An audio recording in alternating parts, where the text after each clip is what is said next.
All right, so I understand that, so first of all, welcome back, Representative Thank Evil. you. Thank you. I'm glad to see you got all dressed up. Yes, and welcome Representative Sullivan. And happy St. Patrick's Day to everybody. Okay, all right, so let's see where we stand, Melissa. I heard from Representative Sweeney, he's a few minutes away, and Representative Weiler is here if we need him for a vote. Okay. So Melissa, what do we have you want to go to House Bill 2 maybe and see? Yeah, I think it would be best to start on the HB2 packet. You guys all have a new one in front of you with a date, March 17th, 2025. It's also posted online for those viewing. Great. All right. So bail. So the House passed something. And are we just going to let it? So what's the fiscal impact? Or are we going to put it in House Bill 2? So we have an amendment prepared on this, Amendment 25-0997H, that's deleting this bail out because the House passed, I believe it was HB 594. Two. Oh, I was gonna say two. Thank you. Thank you. Probably all know. Right. Could you tell us what the vote was on these bills as we discussed them? Sure, just give me 1 second.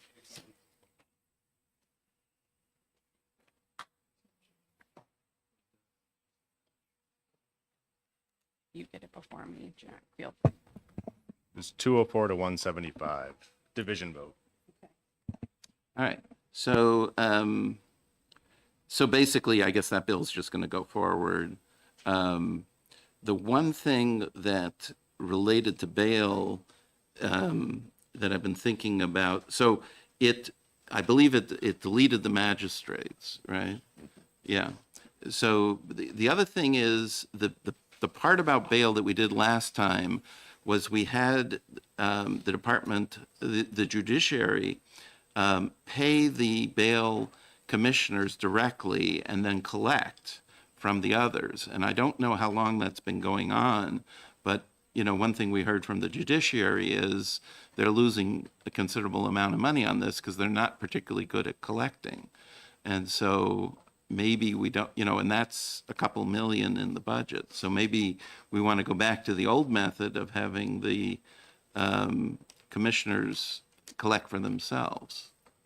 But I don't know that that would conflict with this bill in any way, right, if we decided to do that. Hold on. Yes, Melissa wants I was just going to say, I don't know the exact, if it would. We can reach out to the judicial branch and I can do a quick scan. and find out when today. they started doing it, because it could be it's just startup. Right, they may not tiny have type implemented it of yet. stuff, I right? do want to point out the one thing I believe I did send you an email on for removing the magistrates. There is a provision that I believe they have to pay the magistrates for 5 years, even though we've deleted them. So they will continue to be paid because they are termed for 5 years, Are they even though really? we are removing So we them. should keep them then. So that may be something you want to think about, because I believe in the law, the only way to stop them being termed is if they get fired for due cause. Right. Yeah, so, and I know the judiciary likes them in terms of they do work, right? Maybe they, so maybe we should, but this bill is not in our control right now, right? That is correct. Yeah, so maybe we should put the back under in some way, right? Yeah, because I believe right now they're there without any job duties if this bill were to pass. So they'll get paid, but there's no duties for them to do. Okay, so it sounds like we need an HB2 amendment that takes place after the effective date of that bill to give them something to do, right? Because we're already paying. Yes, Right, I think okay, that's fair. Representative Evil. Just really quickly, so the bail bill didn't have an FN on it? Did it? You It does. said it's not within our, It does have an FN. I believed it was right. waived by finance. Could be, yeah, I believe it was waived by the finance. situation? yeah. Okay, so we don't have it here. So it's crossed over to Senate at this point. Okay, Gotcha. Governor wants to pass it, but I don't know if she's aware of that yeah. 5-year. Right. So why don't we just take, I mean, this section is no longer applicable, right? So I think we can take it out, but we can prepare something to do what we just discussed, right? To give the magistrates a job. Because I do think, I mean, it's ridiculous to pay somebody and not give them things to do, especially when the judiciary likes likes having them do work, because it takes away work from judges, right? I mean, yes, Representative Ron. Yeah, I'd be curious, Melissa, to find out why that went to the Judicial Council in the first place, where they would reimburse the bail commissioners. No, it's not the judicial. I'm sorry, the judicial branch. Why they did it in, because they must have had a reason for making the change. Well, I can answer that. Oh, I mean, okay. the bail commissioners are effectively part of the judiciary, right? They take a job away from the that the judiciary also does, right? They're an arm of the judiciary, if you see what I mean. They Yeah, decide on bail. So yeah. true, but, I mean, we're questioning whether that duty should be changed, the way that bail commissioners are reimbursed, because what I heard you say at the beginning is that it's inefficient, they're not really good at collecting bail. But why was that in place to begin with? Okay, so it's just a recent change, right? So it was done last year or the year before, right? And the change was put in because not everyone was collecting, right? They were not becoming whole, right? And so sometimes the people they give bail to, they assign bail to, right, are supposed to pay them $60 and don't, right? Because some of them don't have it or whatever. And so the idea of putting it in there was that the judiciary would make sure that they got paid, right? And then they would take on the job of collecting, right? But it appears, at least at first, that they're not as good at collecting as the commissioners were in the first place, right? And so we want to look into that, right? And see, anyway. Yeah, go ahead, Representative Beal. I mean, the other situation with the bail commissioners, which was really part and parcel of that bill last year, was at some level, a lot of people felt like the bail commissioner system was a bit broken, lowercase b, and they weren't getting paid on time. They weren't getting to where they needed to be on time. There were fewer and fewer bail commissioners, and the whole system was like having problems. So the thought is maybe you could smooth the waves a little bit if you had the judicial branch paying the bail commissioners, and that would make things roll a little bit easier. But as the chair just said, it appears that they have, it's not their primary function to be paying these things. So anyway, it was an effort to make the system move more smoothly. Yeah, but the main point is most of the language that's in this section 1 is already in a bill. It's already gone to the Senate, and so therefore, why don't we just remove it? Is that all right? Any complaints? No? Okay with that? All right. So how about a motion to accept Amendment 997, which is what does that? Oh, I'm sorry. More discussion. So Representative Griffin. Thank you. As I remember it, the primary reason we did that was there was a shift last year, or we thought there was going to be a shift from the bail commissioners to the magistrates, and it made more sense for the court to collect the fees. Mm-hmm. Oh, because there's no fee for a magistrate. You're just paying. I mean, I kind of think those two things are independent of each They other. wanted 10 magistrates at one point, and we cut it down, but that was the intent, was to replace Yeah. the bail commissioners who function with more magistrates. That's right. I mean, just to have more, basically, right? I mean, that was the idea. Representative Elo. Yeah, so maybe, I'm sorry, I'm a little foggy still, but did we already talk about, so is the responsibility for the judicial branch remaining despite the passage of 592? Or is that something did they change that at all? I don't think so. I don't think that's in that bill. right? Okay. Yeah. Melissa? I don't believe that's in that bill. Yeah. I can give it a double check just to be sure, but Okay. But in any case, like I said, the language that's here is obsolete. Representative Campbell? So what I'm thinking is we kill it here, but can we notify the Senate of the issue with the 5 years? So maybe they can amend it, the bill? No, I think we can add a section for that, Okay. right? And we can make our section have an effective date a minute later than House Bill 592, right? So that's what we tend to do, things like that. All right. My only other thought is that it would really be nice to talk at least somewhat to the Criminal Justice Committee at some point. Specifically about that issue. Yeah, well, I mean, I agree with you. I'd like to see the magistrates continuing, but are we thinking we're giving them responsibilities or just? Well, so I mean, certainly. we got to talk to somebody about the Yes. responsibilities. We can't do it ourselves. All by ourselves. Okay. All right. So I'll reach out to the chair of the Criminal Justice Committee and bring up this issue that they are being paid and therefore they need some responsibility. Right. Right. And maybe the judiciary. And the judiciary, would the be great. all three. Okay. Sounds good. All right. Thank you. So does someone want to move amendment 997H? No? I'm sorry, I don't, Huh? what was it?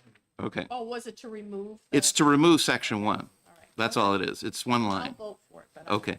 All right. So Representative Sweeney moves Amendment 997H, seconded by Representative I'll second the Cambrose. motion. Okay. Everybody know what we're voting on? It's just to remove Section 1, which is duplicative of House Bill 592. Okay? I think they're almost identical, if not identical. All right? Any questions? No? All those in favor? Yes? Okay, unanimous? Good. And is Representative Rung as being our temporary clerk in the absence? offered, which I would appreciate. Okay, good. Is there forms that you need, or is it? Yeah, I got the motion forms on it, but these are on bills. Do I need to fill this out for each one? each No. motion? Yeah, I'm No. just keeping notes of them. Okay. All right, good. So we can check that one off. All right, section 1. Now, I learned something new about this fish and game stuff, which we haven't yet. I guess we have some amendments here. But what I was told this morning was, so there are two people moving from fish and game to DES. And maybe there's only one now. Is that right, Melissa? I thought there were. I thought it was 3, but apparently it's down to 1.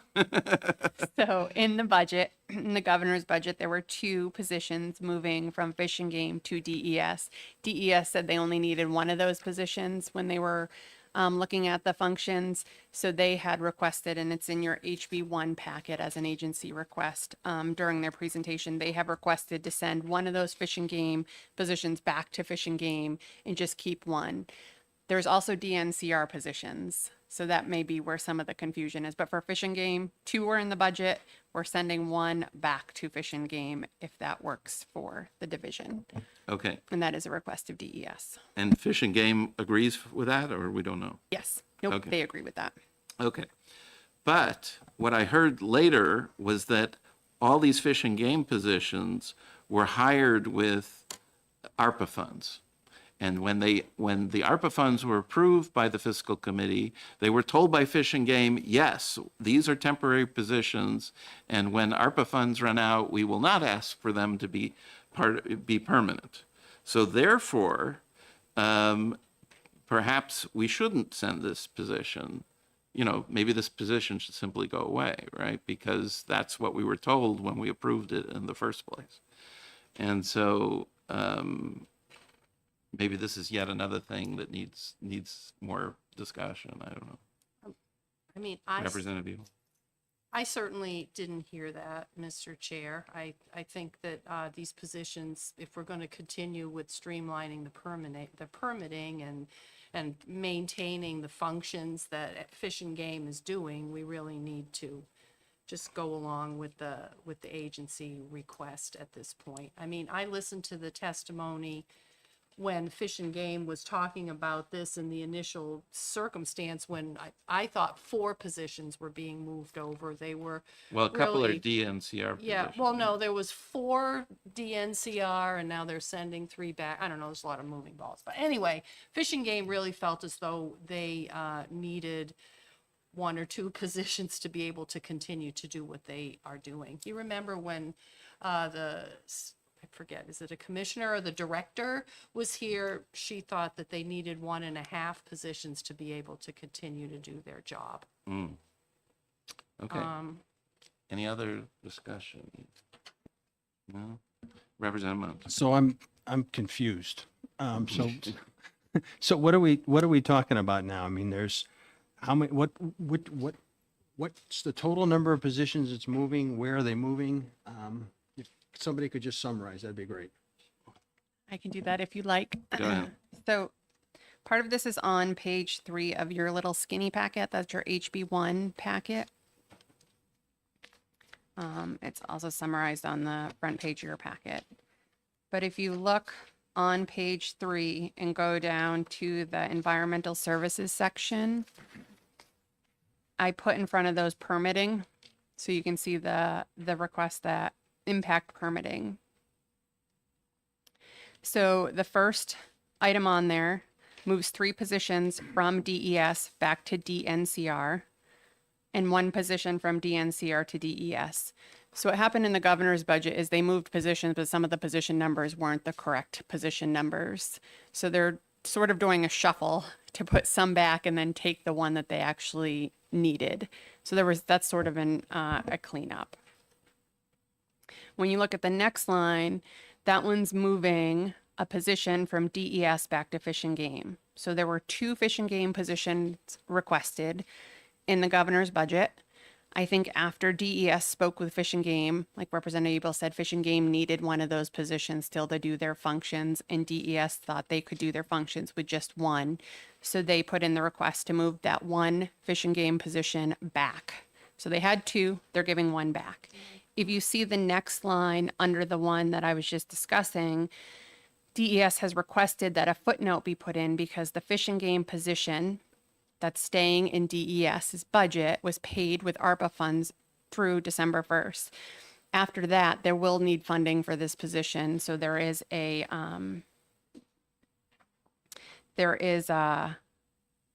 so they will need that footnote in there. It's already in the budget, so it doesn't have a dollar line impact because in the budget, they ask for the general funds after December 1st. So it's sort of prorated for December through June.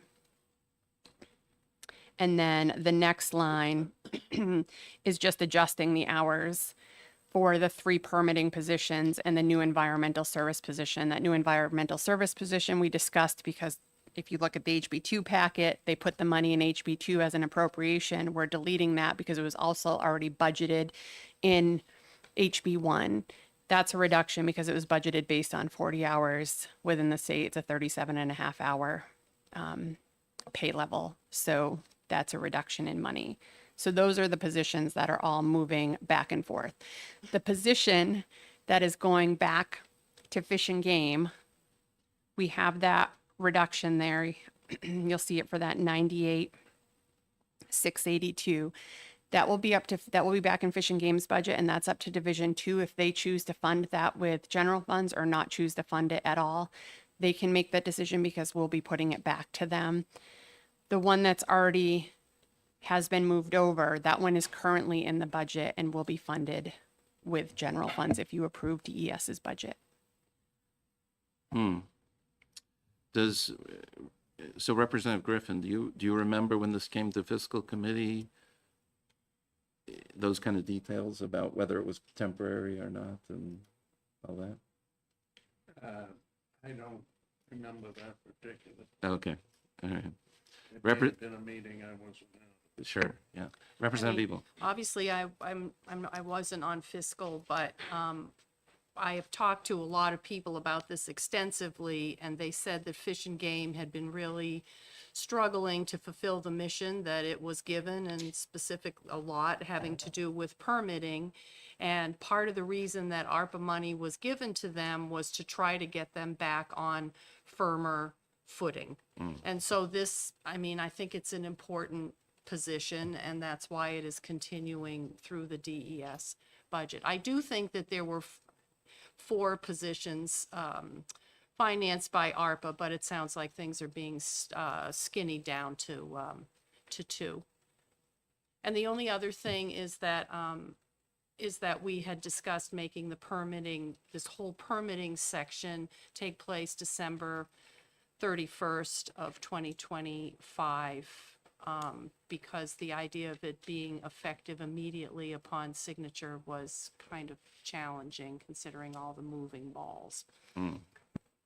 Representative McGuire. All right, Representative I Griffin. have an answer. Yeah, I should expand my last remark. While I don't specifically remember the Fish and Game case, it was kind of standard policy on ARPA funds to tell the people when they go, the position goes.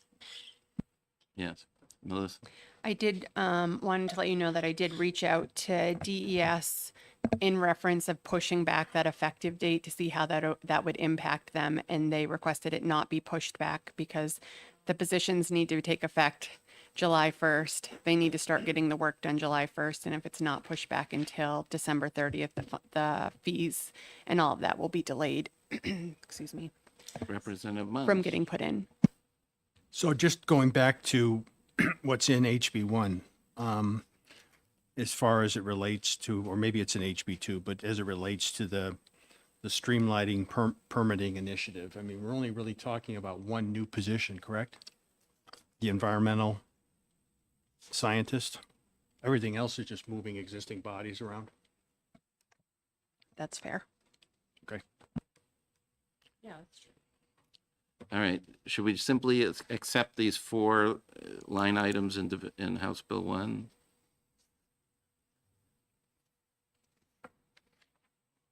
They seem to be a net negative, so as far as their budget is concerned. Yeah? Yeah, that's fine. Are we okay with that? Okay. Representative McGuire? Can I yes. just sorry to interrupt. I would just say if you're gonna accept those 4, if you want to go down to DNCR, you're probably going to want to at least put in the bottom one, which says permitting AU 3407, and move position 43471 from DNCR to DES. That one goes hand in hand with the DES transfers. They kind of all go together. So if you want to make it What, work, the you last need that. 2? Is that what you're It would saying? be the last 2. I wanted to speak on the last one first. Okay. The second one is moving what's up above. That's removing the position from DES and it's sending it back to DNCR. Okay. And there's one more position that's not on here that's moved back, and that's because it was unfunded in DNCR. So we're leaving it unfunded, which is why it's not on the sheet. Gotcha. All right, so, but still, it looks like we have a net, well, this is no effect on the general fund, right? These last 2. That's correct. All right. Okay, so anyways, so you want to do it as a package? Is that what you're saying? The first 4 items in Department of Environmental Services and the last 2 items in Department of Natural and Cultural Resources? Yes, if you could, just so it all Okay. squares up in the budget Okay. system. All right. So you understand what we're voting on now? We're going to accept the first 4 in House Bill 1 in Environmental Services and the last 2 in Department of Natural and Cultural Resources. Okay? All right. Representative Campbell's, I'm sorry, are we on HB1 or? HB1, Okay, yeah, yeah, page 3. yeah, got it. So say it again, please, Mr. Chair. Okay, so this is a motion, and I guess I'll make it, to accept the first 4 items on page 3 of HB1 packet, Department of Environmental Services, right? and the last two items under the Department of Natural and Cultural Resources, all having to do with positions being moved from place to place among Fish and Game, DES, and DNCR. They're all these permitting functions, yes. I'll second the motion to accept. Okay. All right, understand? All those in favor? Yes, okay, unanimous. Good. All right, so these are done. Good. All right, now, are there related parts on House Bill 2?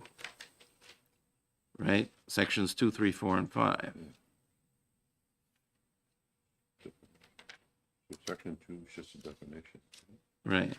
So, Melissa, do we need to change these? Yep, so these are all set. We talked about these in our last meeting. We were just waiting for the public hearing to see if there was anything that came up. Otherwise, we talked about the amendments. We kind of voted on the amendments, not officially, but spoke about the amendments. The amendments that are in here are the red line accepted from what DES provided, as well as removing that appropriation in section 4. Okay. So, of these, And that would so go down these are to, not the same thing. This is new. This is this is not related to those permitting positions. It's This not- is an Endangered Species Act. this is related to permitting. It's not related to the positions exactly, but Oh, those okay. positions are needed to do these functions for permitting. Gotcha. So that would be 2 through 8 Okay. is the permitting sections. Oh, I see. And so what's the financial impact of these 2 through 8? Or we already did it? No financial impact to those. That 275, we're removing it, but we, Mike Kane didn't count it on the surplus statement because it was already, we knew it was a double I see. appropriation. Gotcha. All right. So do we need to vote on these individually, or can we accept 2 through 8, including these 3 amendments? You can do it all in one shot. Okay. Do you like that? Are we happy with that? Okay. Okay. Yeah, I make a motion to accept sections 2 through 8 With the With- 3 amendments? with the 3 amendments. Okay. Any second to that? Seconded by Representative Griffin. Okay. So Representative Cambrils moves that we accept sections 2 through 8 with amendments 1002, 976, and 922. Can I just? Representative Evil. I'm sorry, this is probably HB1. So what we voted on before included the footnote about the funding for Fish and Game moving out to December 31st or December. It was December 1st. I believe. December 1st. Okay. Yep. So And that's how it's, that's how it's already budgeted in the budgeted, governor's so you'll budget. just add a footnote. I just want to Yep, make the sure footnote that will was go in. covered. Yep, All that right, will go in sorry, HB1. sorry. Tracking okay. back. Okay. Okay. Any questions? No? Okay. All those in favor? All right, unanimous. Very good. Okay. Good. Dredge and fill, hold for Representative Rung. Section 11. Mr. Chair?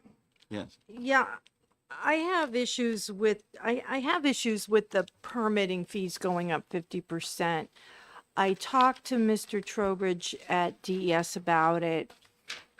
I'm willing to go along with their recommendation, except for the section on seasonal docks, because seasonal docks are only in the water, I think, from May through October. And I'm just afraid that increasing the fees 50% for people that are replacing or repairing their seasonal dock would result in, people doing that work off permit. But I'm willing to accept the sentiment of the committee if they don't.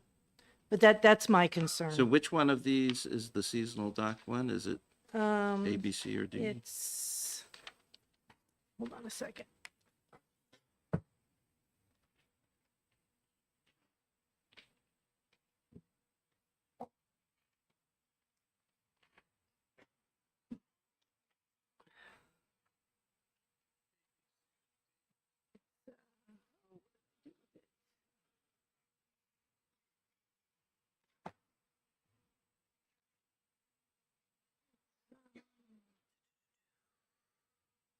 Bear with me for a second, I'm sorry.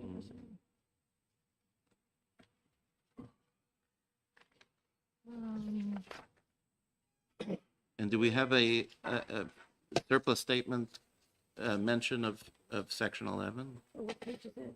Yeah, Melissa? page 9, okay. The one that goes from 2 to 3? I'll check with Mike Kane if it's rolled up in there or not. Okay. So I think the seasonal is in Yeah. section B. So if you It's on look at page the 10. top of page 10, it mentions, it talks about permanent dock surface area, the extra charges per square foot. And then on the beginning of line 2, it talks about the seasonal dock surface area. And that's what my issue is. Meaning from 40 cents. Go ahead. Meaning from 40 cents to 60 cents, or from $2 to $3? $2 to $3. Yeah, there's that increase, but I think there was also an increase on the fees for that, the permit fees. That's what This is an increase that's included in the application fee, but the permit fee, I think, went from, and I'm sorry, I'm not better, but there was a permit fee that went from 400 to 600. Oh, yeah, so it's in there. It's line 3 and 4. For projects involving only the repair, reconstruction, or reconfiguration of an existing docking structure, the application fee shall be 400. Well, it's being changed to 600.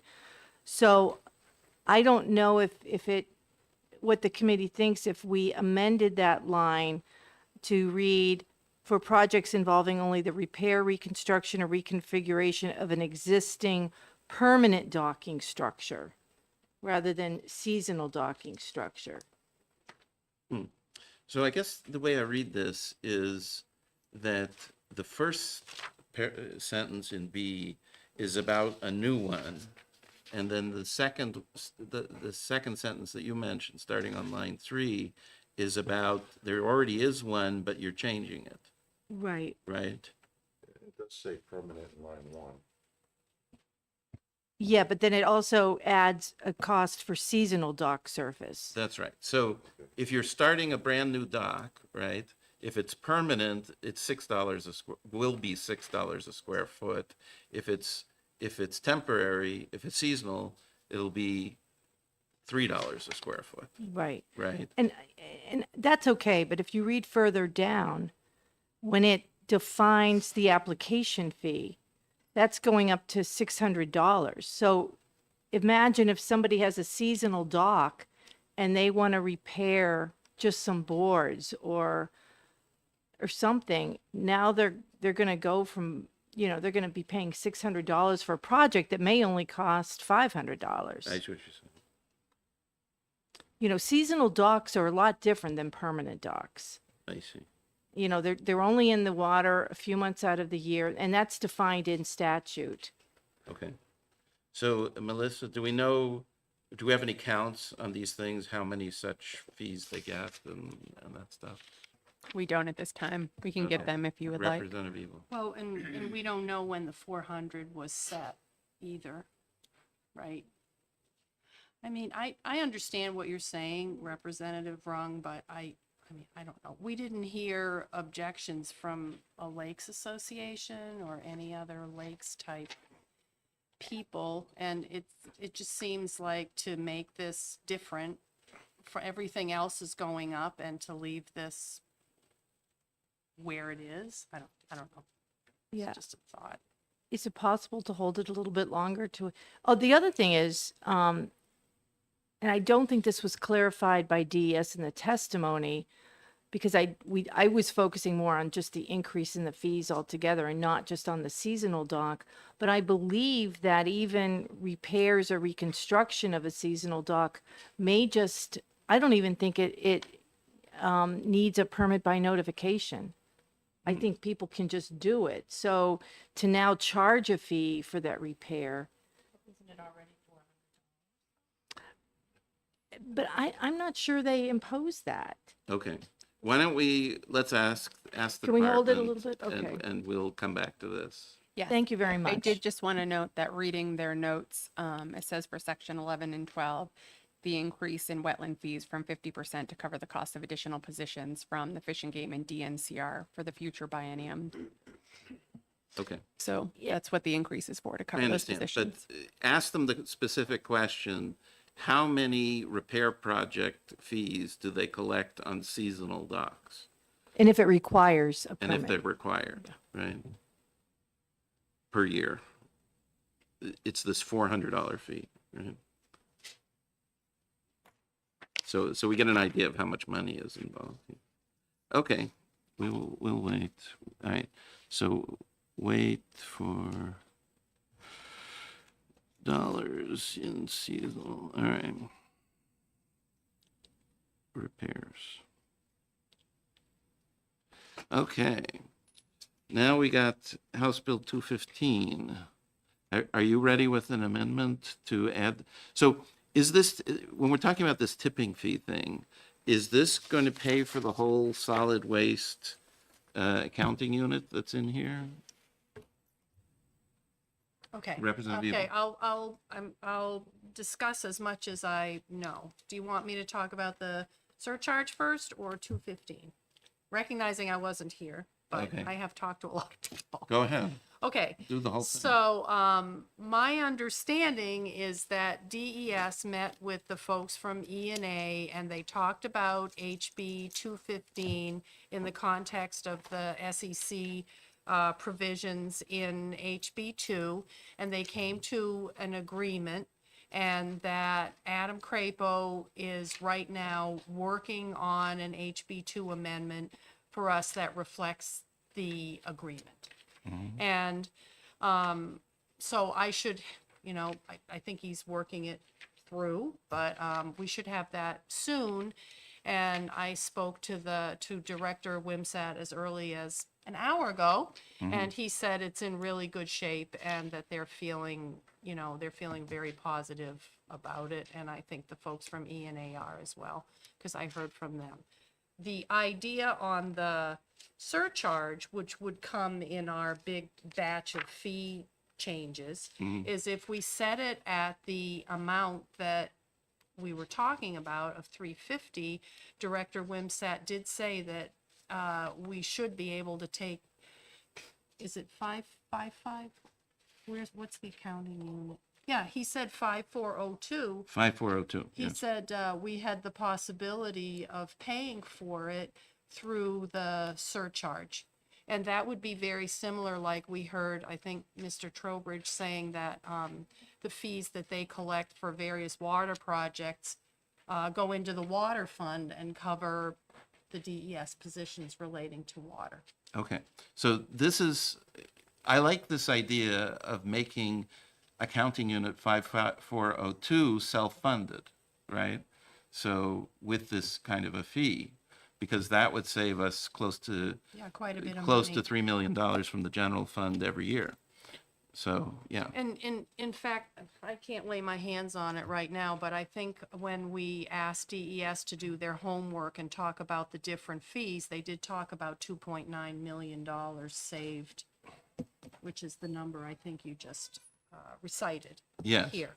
But, we just have to make sure that the fee is high enough to cover that. And based on what our testimony was and subsequent discussions I've had, it sounds like 350 would do the trick. Well, to me, that sounds high, right? Because wasn't the total number of tons was like 1.7 million? Yeah, but And times even 2 would be a bigger number than well, this. yeah, but you remember, and we can talk about it now if you want to. It's a little more complicated because the way the program is structured, it's that municipalities and businesses, whether they're in-state or out of state, all would pay this fee. But in order to make municipalities whole, you refund the money that the municipalities pay in, which leaves a lesser amount. Otherwise, you're really hitting municipalities hard. But if you leave it so that the municipal monies are refunded, you still have that other, let's call it a corpus, to, and part of it can be used to defray the solid waste program charges. But the other idea here is to leave some amount of money to put in the solid waste management fund to help with the grant program that will continue to help municipalities and businesses divert waste, which reduces the capacity needs for landfills. So So, that's how we okay. came up with the 350 So, number. so I see the governor taking away this grant program, or most of it, right? So, I didn't think she did. well, They had $900,000 left in it. okay, well It then, was- but this is class 73, right? And so you can see here, I'm on page 713 of House Bill 1. You can see here, there's a big reduction in class 73, right? Well, without DES here, I can't tell you that that's the class that was the solid waste management fund, but nobody had told, when we asked them about it here, they said there was about $900,000 left in it. I see. I think this So is maybe- different. I think this is different. Well, what do you guys think? Melissa? Oh, the other thing is that they were still working on the rules for it. I do remember that part. That was an appropriation, right? It was an Right, original in the last appropriation. budget 2 years ago. But they haven't expended any of it except to pay for a position that was associated with it. Correct. I'll look into this. I don't think it would show up on the 73 grants non-federal No, line. I It would don't- just I show don't think up. that's it. It's a general fund appropriation, so it would just show up in the funding. Right. But in any case, are we ready?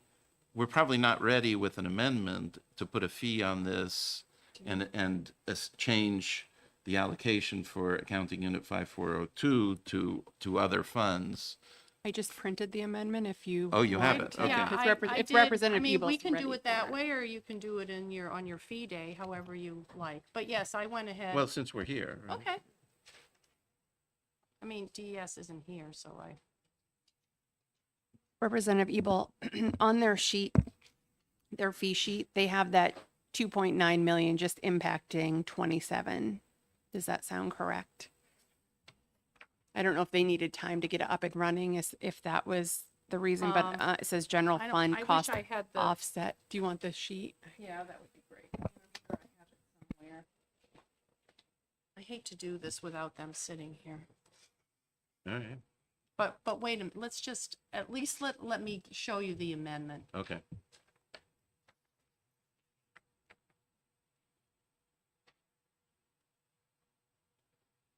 Oh, maybe, actually, you're right. Maybe the reason that they just have it for 2027 is the effective date of the fee. They just thought it would take a while to get it rolling. That's what I was thinking. I don't know if they need to get rules in place, get it established Right. within I their think system. So I that's- figured I think that's 26 was why. probably, maybe there might be a partial amount in 26 and then the full amount recognized in 27. but- Right. Because it would take a minute just to get it up and running. I think that's right. I mean, actually, if you look at the sheet, they've got a couple here where it says 2027 as opposed to both years. Yeah, so it would start in January 1st, 2026 is what's in your bill. Is what's in Which- mine. right, Yeah, so which that's would 6 give them months to some get it up and time. running, Right. and I then- mean, we could ask them how long they thought it would take. I mean, So that's a year and a half away. yeah, it's kind of far. Oh, no, 26. 26. So it's yeah. a half a year away. Okay, So- fine. So I had a thought, I know that they're working on the rules right now for the grant program and their hope, so if we did this, maybe it wouldn't take quite as long to get everything else up and running because they've already got part of it in process. I'm not sure. We should ask them could on the ask. timing. But the upshot is that if we do it, at least we can get 2.9 for 2027. Well, in half a year for 26. Yeah, we should be able to. Okay. So it'll be more like 4.5, Yeah. right? Or 4 point Melissa, something. did you take the CPI language out of this that might have been in there originally from the?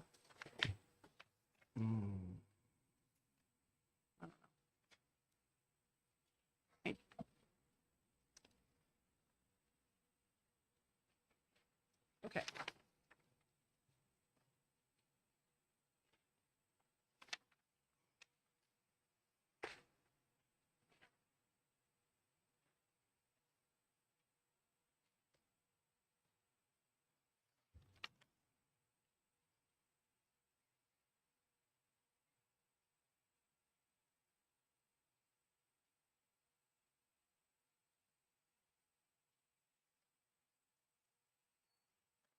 Yeah, there's no CPI language in here. I think at one point there was a thought there would be, you know, like they did for all the other fees, but they took it out. Okay, so there's a couple of things I'm not that thrilled with here. Notwithstanding, line 31, taking away, this is like taking away the authority of the fiscal committee, right? And the governor and council, probably. So, Wait, where are you, Mr. Chair? line 31, page 1, goes into line 1, page 2. That's currently in law. I believe, because, isn't it? It is. That's how we set it up, because that's how it is with grants and stuff. It allows them to just accept donations. It's just accepting money. I think it's already in law. Okay. So in that case, maybe we need a side-by-side or something, is that? Wait, she's just checking. I'm sorry, I managed to leave my phone in my coat pocket. I would have looked at it. Oh, wait a minute.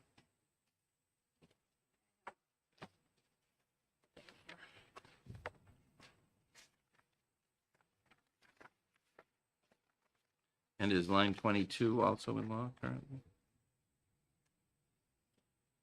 Yep. Not sure why some of this isn't in bold. but-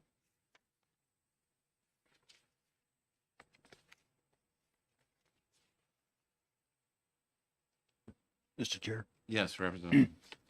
the uses of the fund that are listed on page 1, is that the priority of of how the funds would be used? No, that's just was it No, was it's up to written, them. it was up to them. So, I don't know if this would be helpful to the committee. I have the draft here in bold that I was originally given with the bolded changes. We could maybe duplicate that. Yeah, Because see here, like for instance, sorry, you I guys see what you mean. can't see this. Like we just The changed new line number 5 three. is the Yes, same. It's all, this is all the same. all right, the new line, the new sections 3, 4, and 5 look the same. Right, so let me just look back at the amendment. The new sections are 1 and 2. Yes, So, and then, let's just see, under one second. And then the next new section is a section entitled on page 2, line 3, solid waste disposal charge. And that's where it goes through the charge, because the fund already exists. so, Yeah, and I would say the rest of it is new, based on what I see here. and so where do we say that this fund is going to be used for accounting unit 5402? Well, it doesn't, what it says is, hang on just a second, that it can be used, I'm sorry, Mr. Jack. Oh, maybe that's I section wasn't- 1. Yeah. Yeah, see, the fund shall be used to support administration and implementation of the, that's it. Okay. Gotcha. Okay. Should I just have them copy this so you'd have it? No, I think I understand. Okay. Is, so is this, so do we have, we don't really have a fiscal note, right? So we don't know if the $3.50 is the right number. Or do you have a little spreadsheet somewhere? I have my memory of no, but Okay, go ahead. believe me, we talked a great deal about this. What and if you would, obviously, DES can come in and talk some more about this, but the thought was, what was it, like about $7 million? And then 2.9 was for DES. $1 million was to go into the solid waste management fund, and whatever was left was being refunded to the municipalities. I mean, the idea here is not to hit them. Okay, Okay, here's here's this. but if you would like them to do a fiscal note or something more detailed, Yeah. Yeah, and I'd like to know, and there is variation, of course, in any given year on the amount of tonnage, sure. right? Well, and probably with the fee, it'll go down, right? Well, I mean, it might. Okay. All right, so, Would you Okay. like them to do a fiscal note? yeah, can Or we, move can we along. get a few numbers, I guess, Melissa, for, Yep. yeah, and you're gonna make this, so it's essentially ready to go, I guess, right? That was, yeah, because I got the language from the department. Right. And so if we did this, would we save a year and a half worth of this of 5402? I would want to reach out to DES on that, just because in their fee schedule, they do note that the income is coming in 2027 and they don't attribute anything to 2026, but I can chat with them Yeah, to see. And I'm thinking that they think January 1st, and because there's rules that are required to be adopted for this, that they're probably thinking that second half of 26 will be used for rules and getting the program up and running. And then the fees will probably start to come in 2027. So I can chat with them to see how can we get the fees to start coming in Okay. 2026.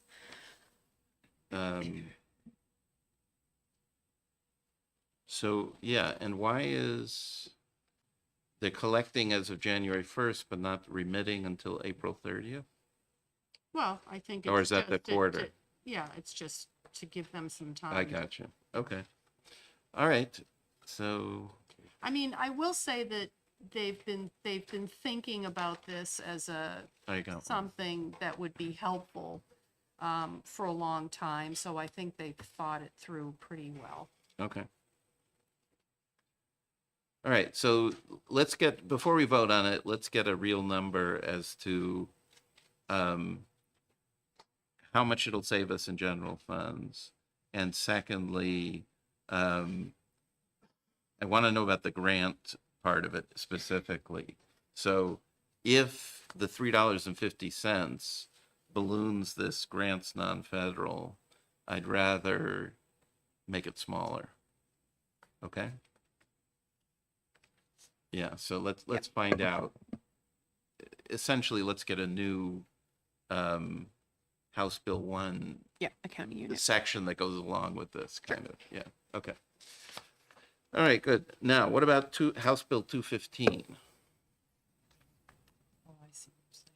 Is that a separate issue or is that? Yes, it is a So separate that's issue. all about the site evaluation committee. That's all about and the site and evaluation the- committee, right. And holding the moratorium And all that, and kind of stuff. Yeah. my understanding of and you guys were here, I was not, but my understanding of the discussion was that, as I say, HB 215, which has now passed the House, was, had certain provisions in it that folks decided really should be in the governor's proposal for the SEC.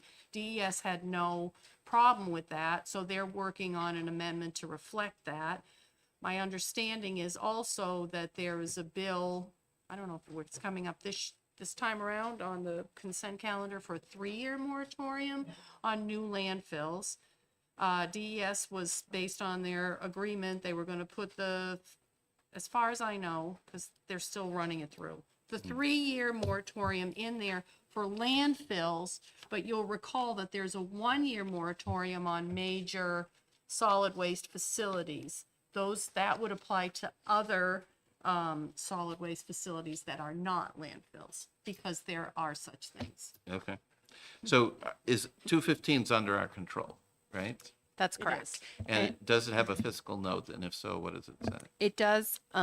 This was the one I didn't bring the bill in front of me, but it's going to change because the 215 was the one where DES needed new positions because they were going to be the ones Right. that were staffing and doing the administrative work for the new landfill. Right. The difference between what's an HB2 is it's an actual site evaluation committee that will be doing it, and it will be self-funded. Right. DES is working with Representative Aaron to make it so that 215 that's under DES will not be under DES. So those positions and that funding will not be needed, that it will fall under the site evaluation committee. So we were waiting for that amendment Gotcha. before we were taking this out. And I did we believe already retain 215? we did retain it. Yep, Okay. we retained it last week. Gotcha. We're So, on a so, roll. good. So we're not ready to yet, because we haven't heard from That's right. Representative Aaron. But Okay. Feels like it's in pretty decent Yeah, shape. we kind of have a happy. game plan here.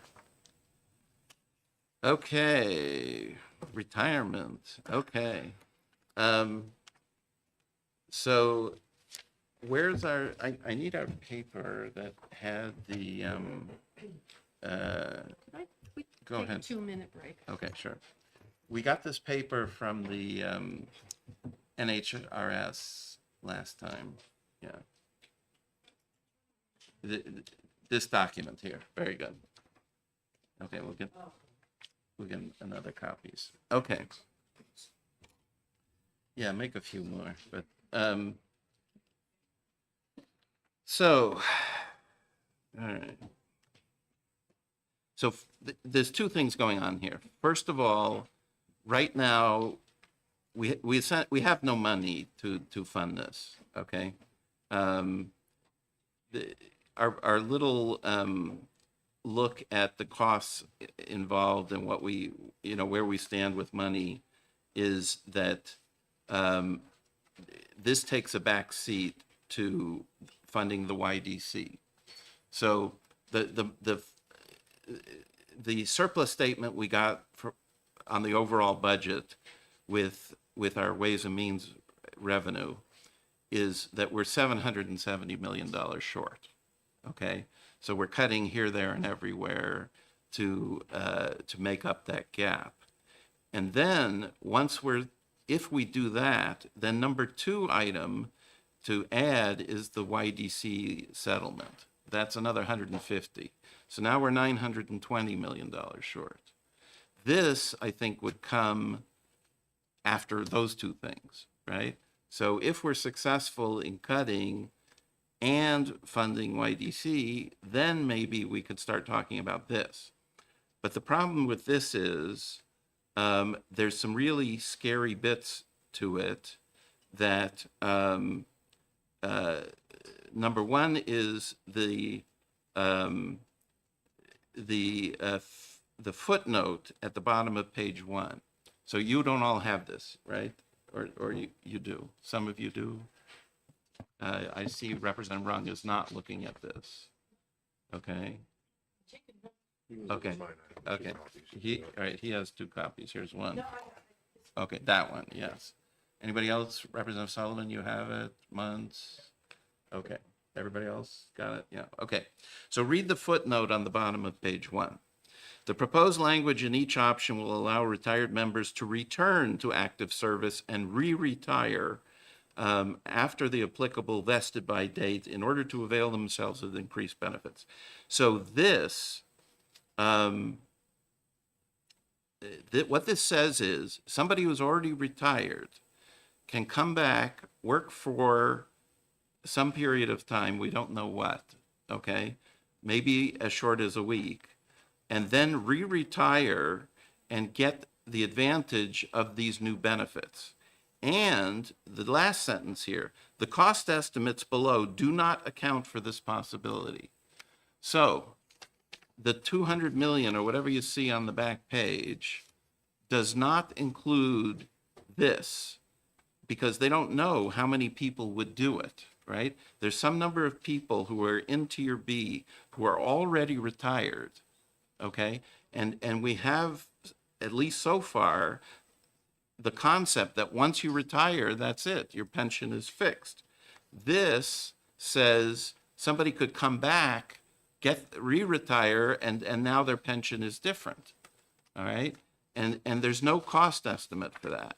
So, that in particular is quite scary.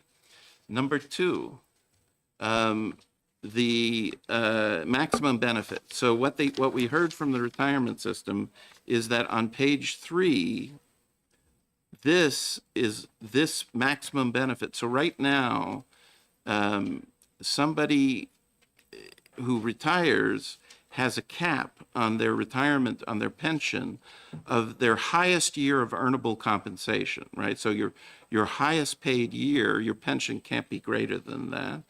And it's the lesser of that and $125,000, right? So I think that's what's in current law. And this gets rid of those two things. And that part alone, that's $100 million cost, right? That's the bulk of this cost, is this page. So what that says to me is that's not coming out. Okay, well then why did he tell us that this page is $100 million?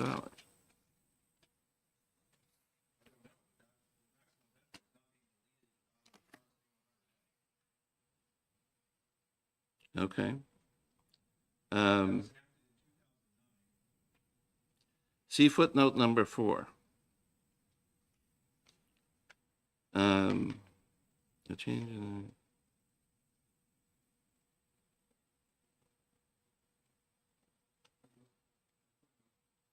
No, it's referring to HB2 from last time. well, And this is what I remember him saying. So, let's see here. Cost differently.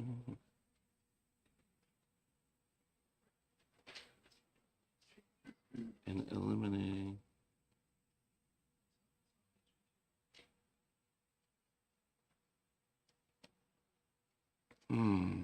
Largely attributable, not containing the change in the maximum benefit. And eliminating the 7-year rule. Okay, so, I mean, look at the last page. It says that the cost of House Bill 727 is 110 million. The cost of this is 237 million. Then it says the cost difference is about the maximum benefit, right? And the elimination of the 7-year rule. So the maximum benefit is this page, right? Okay. Highest year of earnable but I think- compensation. I think if I understand correctly, HB 727 did change the maximum benefit limits. So if you compare HB 2 of 2025 to HB 727, yeah, there is a change in the maximum benefit. But if you compare what HB 2 is proposing to what the current law is, there is no change. Well, that's what I don't think is right.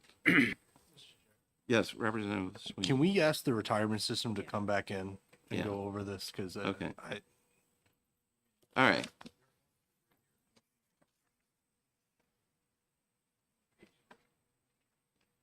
Okay, but it just says in the next one, why is there a big cost difference? Because it's comparing HB 2 2025 to HB 727. Right. Okay, but what is the maximum that? So are you saying that HB 727 saves $100 million because it adds this maximum benefit? I don't think that's true.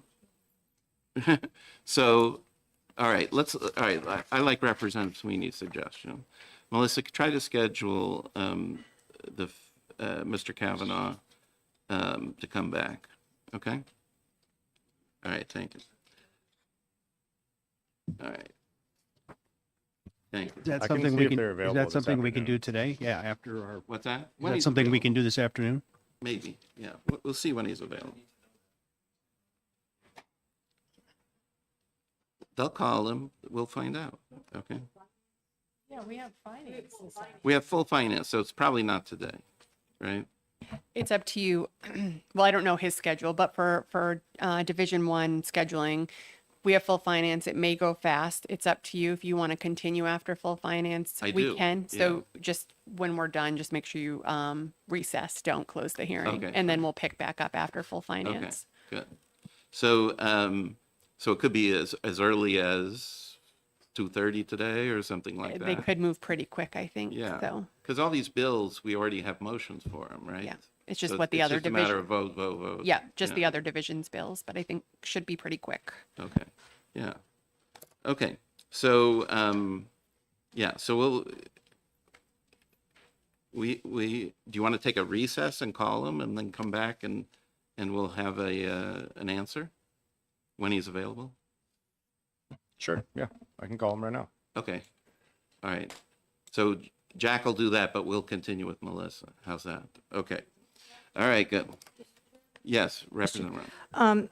You mentioned that it's either funding this or funding YDC settlement fund, but that's not in HB2, is it, the YDC settlement fund?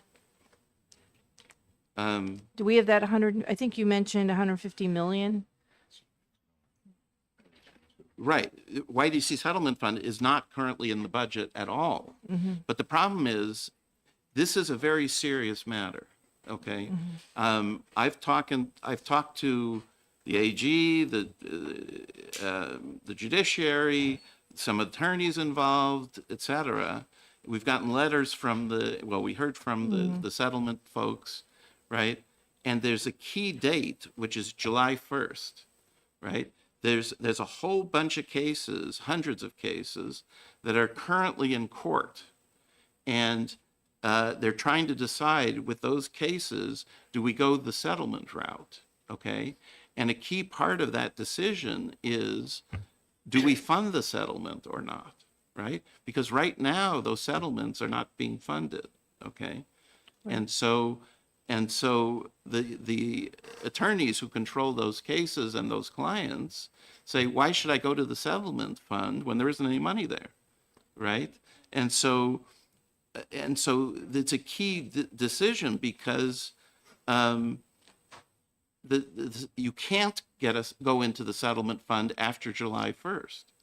So if we don't put this money in the budget, all those people will stay in court, and we can have incredible judgments against us.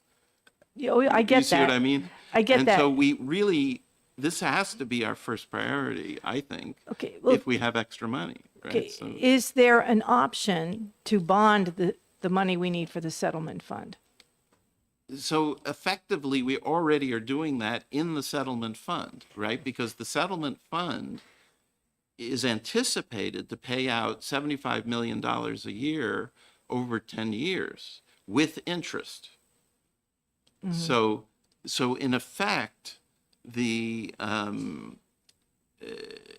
money is due now, right? I mean, we're essentially liable now, but we've said we're not paying it now, we're paying it over time. That's a bond, effectively. Yes, Representative Went. Yeah, but if we do bond the settlement, the impact on the 26 and 27 budget is going to be significantly less than $75 million. All we're going to be paying in 26 and 27 is the interest and a small portion of the principal. So it is a mechanism to provide the funding in this challenging financial environment. I have a feeling the treasurer would not be happy with us. But no, I mean, we did this once in a difficult budget year where we like bonded the school building aid payments, and that was a disaster. So no, I don't think we're not going to go for that. So Yes, Representative Moore. But that, bonding for school building aid and bonding for something that we know is a liability that the state has been, is under court order to address is different. Sure it is, but once again, I mean, we're talking about a situation that occurred in the past, and the more you push it out to future taxpayers, the less liability, the less connection there is between those events and those taxpayers, right? It's not, in some sense, I mean, we've already delayed, right? I mean, the people responsible for those events are really the past taxpayers, not the future ones, right? So we really have to fund this now, in my opinion. Okay. But anyways, enough. Yeah, all right, Representative Egan. Mr. Chair, and I know that you would prefer not to bond the money for 26, 27. I don't think any of us would prefer to bond the money, but I think in fairness, for full discussion of what's ahead of us, it would be interesting to have an opportunity to talk to the treasurer to get her input. So No, I mean, we at least would know what the options are. right. You can feel free to make those Okay. kind of calls, but I'm not going to waste Okay. the time of this committee Okay. doing that. Then Okay. Okay. All right. Okay. Now, do we get an answer, Jack? They're not available today, but Wednesday they can come in. Wednesday. Okay. So what time Wednesday? We start at 10, so I can ask them Make for them for 10? Yeah. Okay, very good. And tell them specifically, we want to go over this document yet again and talk about that footnote and the maximum benefit section, He right? does have a new sheet as well that takes out 727 and compares it to current law. Perfect. That'll be more helpful, Okay, so. that's exactly what we want. Okay, very good. So what's next in House Bill 2? Section 1, go ahead. Can I just, are you feeling like in addition to our division being responsible for cutting 130 million, we also have to find in this division the extra 150 million No. for YDC? No. Because So. that would be a heavy load for our division. Yes, no question about it. We do have a kind of a new target for this division, which is higher, but we're starting to talk about like more gambling, for example, than what's in the budget currently as a possible source of revenue for this purpose, right? So there's it's an overall thing. It's not a Okay. all a division one thing. I just think that would be a heavy load Of for us. course. And also, Yeah. when you present a Hobson's choice of choosing between retirement and YDC, I mean, honestly, I would prefer to have both. Yeah. So, Yeah, no, so would I, right? I mean, there's no question about it. But What is our new target? it's 200 for the biennium. Okay, so it's considerable, but I think we found some places where there can be substantial cuts that are doable. So we'll talk about that when we get there, but maybe on Wednesday. Okay, so section 158, is that something we can deal with? I have some information if Go you'd ahead, like. Melissa. So this one, the committee wanted me to reach out to DES to find out the amount that is collected annually into this fund and then why DES wanted it to be repealed or why the governor put it in to be repealed. So this fee gets deposited into the general fund. It's an average annual collection of 71,000. This was on waste disposal, and DES said that the fee is arduous and not often calculated correctly by the person submitting the fee, and because DES does not receive the proceeds of the fee, the cost and time to administer outweighs the benefit to the agency. Okay, so it's a minor. It's a deal. minor amount. Okay. Are we ready to accept this one? I would look to Representative Rung. Okay, Are you comfortable? Yeah, Okay. okay. Do you want to make the motion? All right, Representative Cambrils. I make a motion to accept section 158. Okay. Second. All right. Representative Cambrils moves and Representative Griffin seconds to accept Section 158 of House Bill 2. Any further discussion? All those in favor? Yeah. Okay, good. That one's done. All right. And where do we stand? What's what? Oh, 188. Is that the Renewable Energy Fund? That's correct. Okay. It's taking, Yeah, it's big bucks, and I plan to do more big bucks. This is one source of more money, so, but we will hold off because I don't think we have we're not ready, right? not ready Yeah, yet, we're not no. ready. Okay. So next one, and we haven't heard from OPLC. No, we- Or we have? I do have an amendment, yes. Oh, perfect. Let's hand that out. Or maybe it's in the pack. It's in the group, or is it? Nope, I got it right here. Yeah, you got it, okay. Yeah, so if you remember, OPLC had some problems with with the language that the governor had put into these sections, so we rewrote it to some extent, so that's what we were waiting for. And ED&A approved the concept behind it, I guess. Thank you.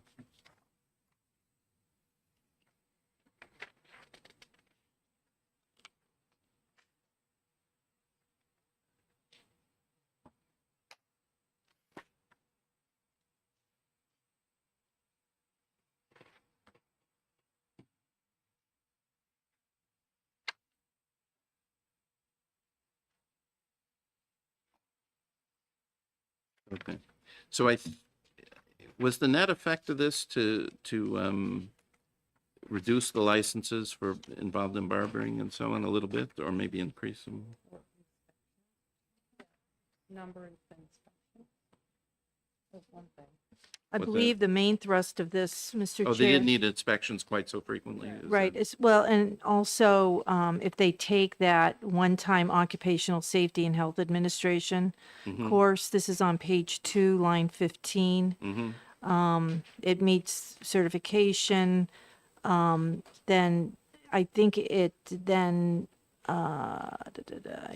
I think that replaces annual inspections. Mm-hmm.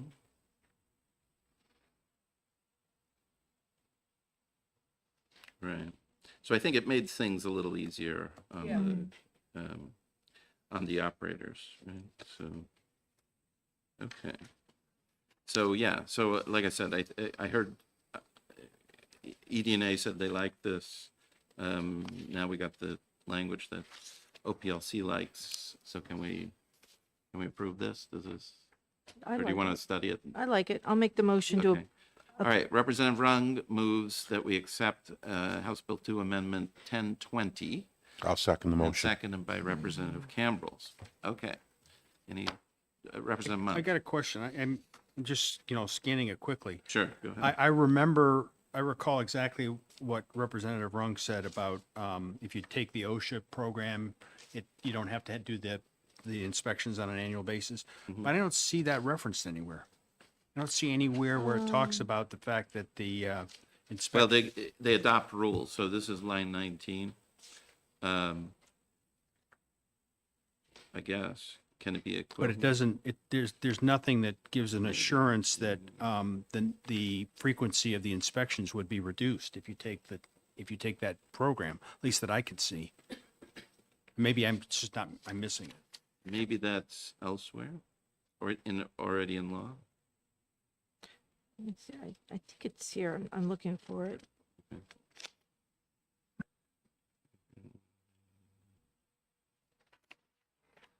Let's look at existing House Bill 2. Go ahead, Representative.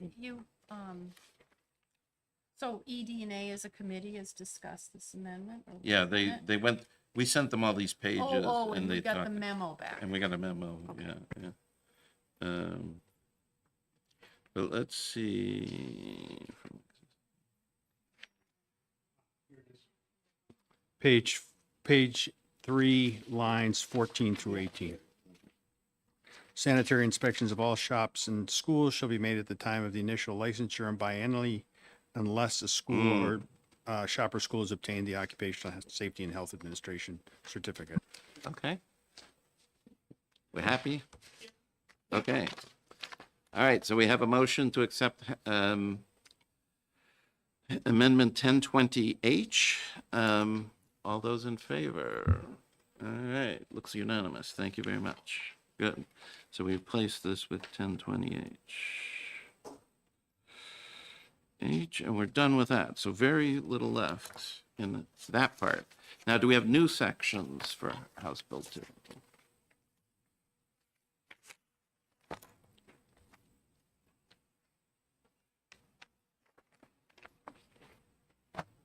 Or what's in this packet? Are there more things? Yep, the packet is already everything you've accepted. The new sections are not in there yet. Oh, okay. Oh, so this Also- is just copies of things that we've already approved. Is that what you're saying? Yes. Gotcha. Okay, thank you. I also have Chris Shea bringing over House revenue estimates because Division 1 is responsible for those, so we'll need to take a vote on those. So that amendment will be here momentarily. You know, one thing that's interesting is we heard informally from the lottery that historic horse racing revenue is higher than what he told Ways and Means. And so I asked Ways and Means if they would care to maybe discuss those and take a vote. That could gain us maybe 10 or something. So I'm wondering if we might want to wait on that. Or Sure, I think that would be a great question when Chris comes over because Okay, since he yeah. helps Right, us he's Ways the one and who helps Means. Ways and Yeah, Means. so he can let Yeah. us know the Yeah. process. Yeah, because it turns out these video machines are more popular than what they originally thought, I guess. So anyway, but it would help a little. Representative Eel. Yeah, I don't know where you were headed next, Mr. Chair, but I did have a conversation this morning I wanted to bring to your attention, and it has to do with the amendment in our packet, 0995H. So both Representative Rung and I reached out to the New Hampshire Rivers Council concerning this section, and neither of us had communicated with them. Part of the reason was that their communications, at least in my case, were going into the spam folder, and I didn't hear back. And so I had an opportunity to speak with the director, the executive director of the Rivers Council this morning, about the deletion of the Here we go. reference in Go ahead. here to the Rivers Council. And she expressed great concern, and she wanted the division to know that this reference to the Rivers Council was actually added after discussions with Senator Reagan several years ago, because when you're talking about rivers, not all sections of rivers and not all rivers have a local river management advisory committee. And not all conservation commissions have anything to do with rivers at all. And she said by deleting the Rivers Council, you're actually going to be slowing down the process, and the Rivers Council performs a very clear function when there's not an advisory committee or a defunct one, and the Conservation Commission really has nothing much to do with rivers. Okay. So she said, you notice here that it says the word or, Yes. so it's not like their responsibility would be duplicative. And she made an incredibly strong argument to please add the Rivers Council back in. But Okay. she wasn't asking for anything else. And I thought that was reasonable and made sense because our goal is to keep things moving here and Sure. not slow things down. Sure. So Yeah, I think I would be all right with that. So should I make a motion to reconsider this, or what would be appropriate at this Yeah, time? I guess so. Does that make sense? Yes, we could reconsider that. Okay.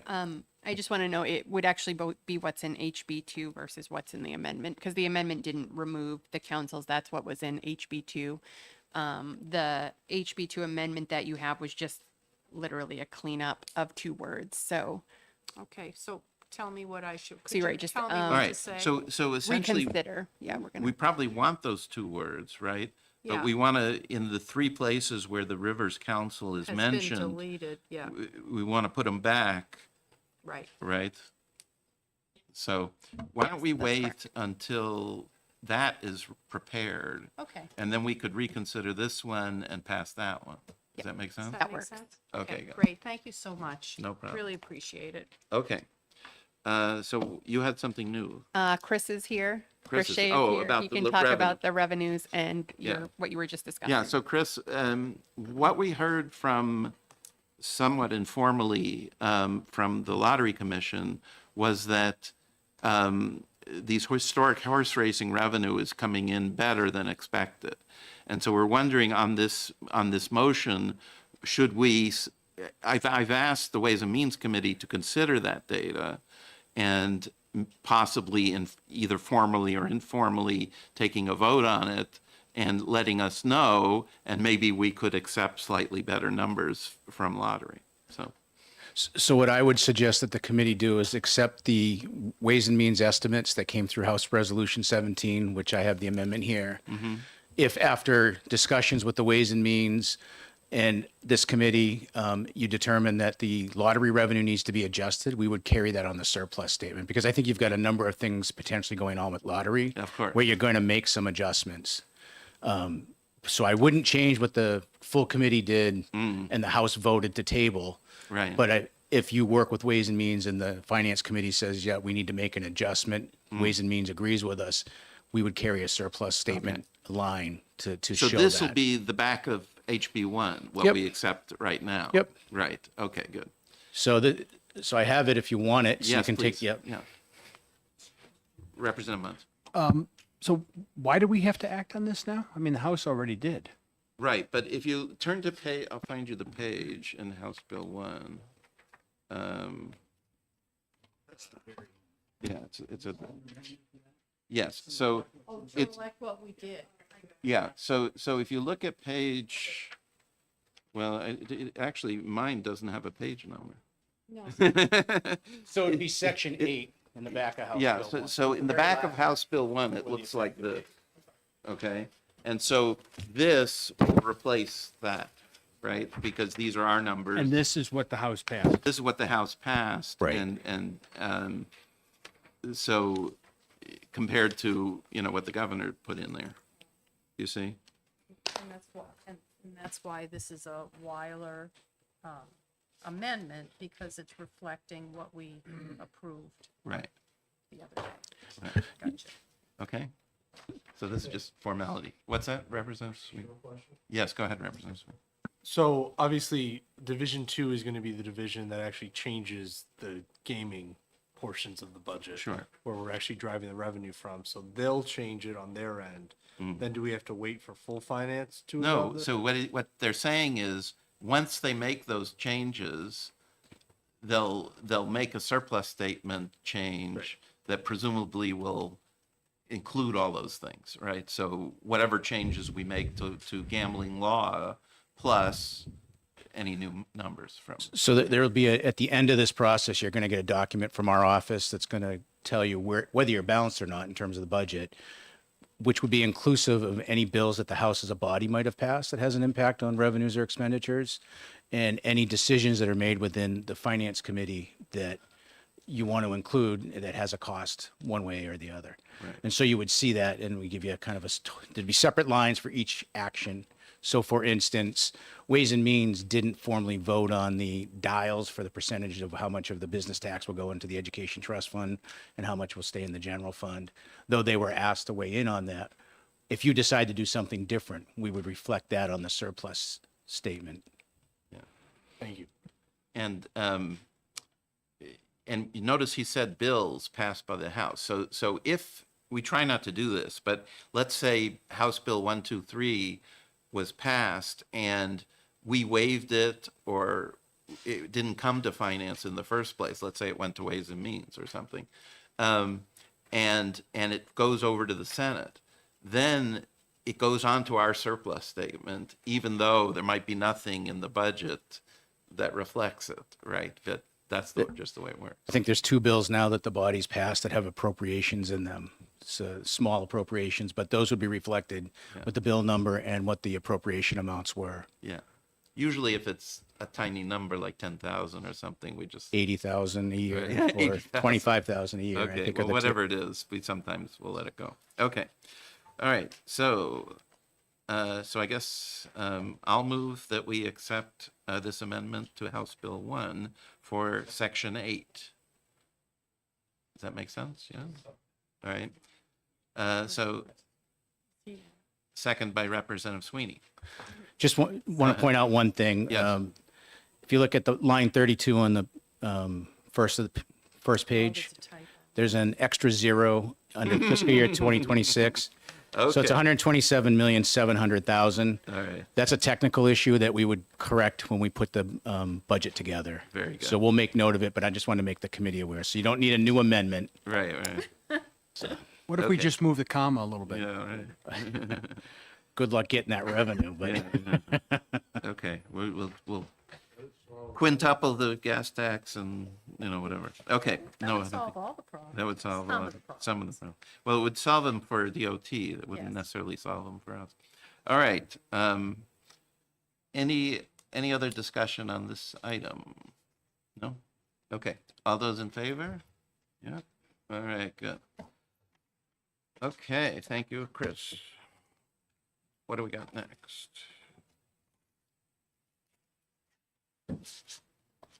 Any more new stuff? There's some new stuff. It depends what the chair would like to bring forward. Well, tell me what you got then. Um, Do we have the little agencies? the little agencies are prepared. Yeah, let's do those. Okay. All right. Although maybe you want to go get Weiler because there might be objections to some of them. You think? Yeah. He's in Division 3. I can grab them if you want. If you want me, you got. Can you give us So, a hint? yeah, so we're getting rid of few of these little agencies, right? So, HAB, Child Advocate, I don't know. Human rights. There's a few others. Human Rights Commission, some of these others. Huh? Commission on Aging. So there's a few things. You're definitely gonna need. Yeah, I think we will. Yeah. Are you sure about the child advocate? Have you Yeah. I mean, they're the overseer of YDC. Yeah, they're there, but, yeah. Okay. So, Commission on Aging. Oh, this is an easy one. Okay.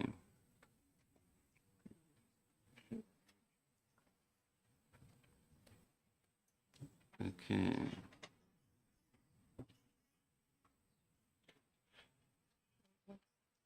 Okay, so this amendment repeals the Commission on Aging, and it saves, looks like $560,000 for the biennium. Something like that.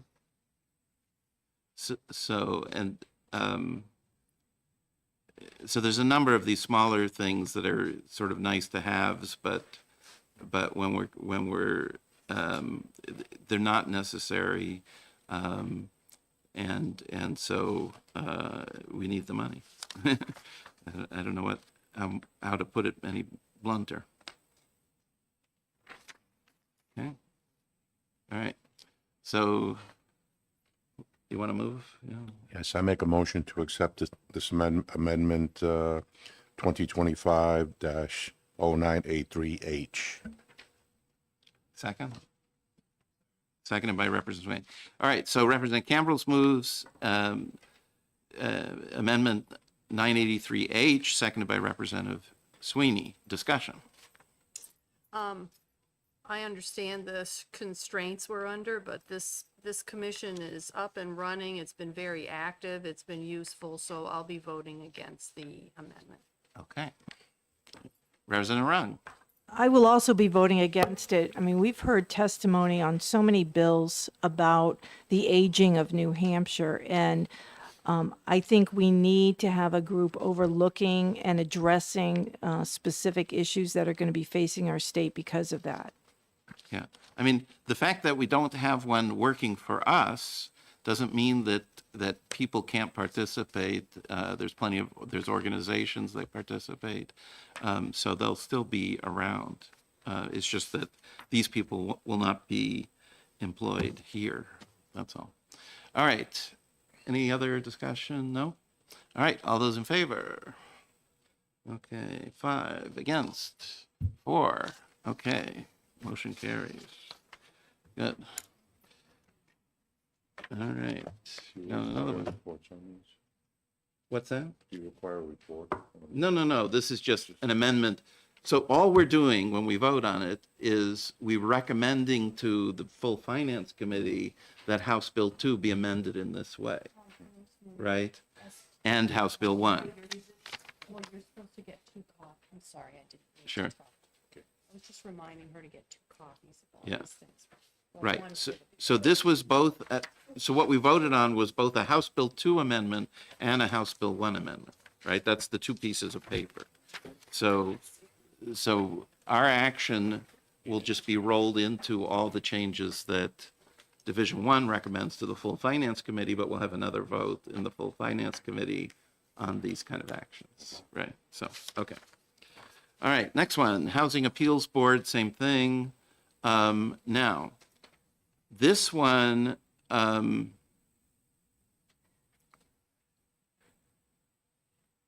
yeah, so this one, there's like a 60-day delay because they have cases, right? So we're telling them, don't take any new cases as of July 1st, but you have 60 days to act on your existing cases.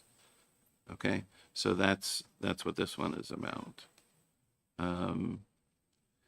Now, do we? Okay, so there's a. Okay, so do we know specifically the terms of these unclassified employees, Melissa? I'll pull Or that Jack? up. 1 second. Because that's something we have to think about.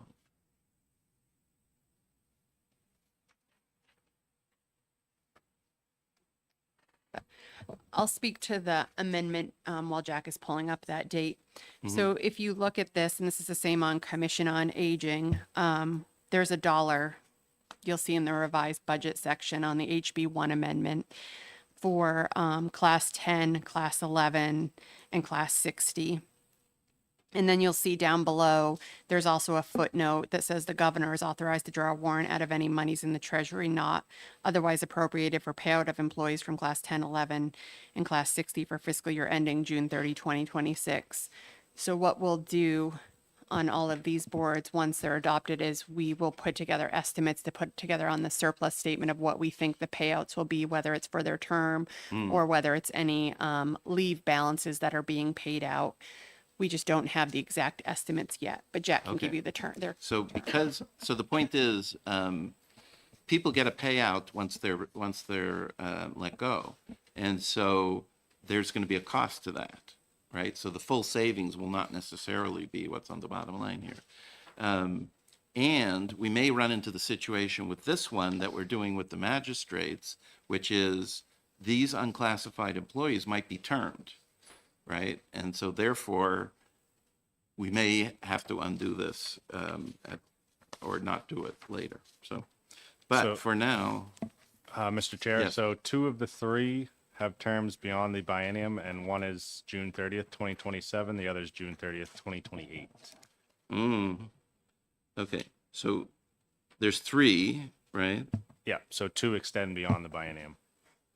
Okay. Beyond the new biennium. Correct. 27 and 28, yeah. Is one So they- maybe there's not much savings here, is the point, right? Right. Okay. All right, so maybe we should wait on this one. Or you terminated on the dates. Sure, yeah, I mean, all right, so, let's get back on this one. So, we're gonna have to figure out, what to do with them. You know, yeah, I mean, end it at the, I mean, there's not much point in ending it at the end of the biennium, right? Yeah. All right, It wouldn't necessarily be a savings. It would allow them to wrap up cases and not take on new cases if you did end them at the biennium. So they would know that they're coming to a close. So right, but it's not. that's the only We're not benefit. getting, the whole point of doing this is to save money. It's not because they're doing a bad job, right? So, so if we're not going to save money, then I don't want to do it, right? Okay, so let's figure out, Jack, exactly how much we would save if we did this, or if we did it in a different way. Okay, all right, good. So we'll wait on that one. I have the child advocate next, and just Okay. to let you guys know, her term ends January 24, 2026. Okay, so it's within 6 months. And this one, most of the expense is not the unclassified person, it's the 10 other employees, right? So this one definitely is a savings.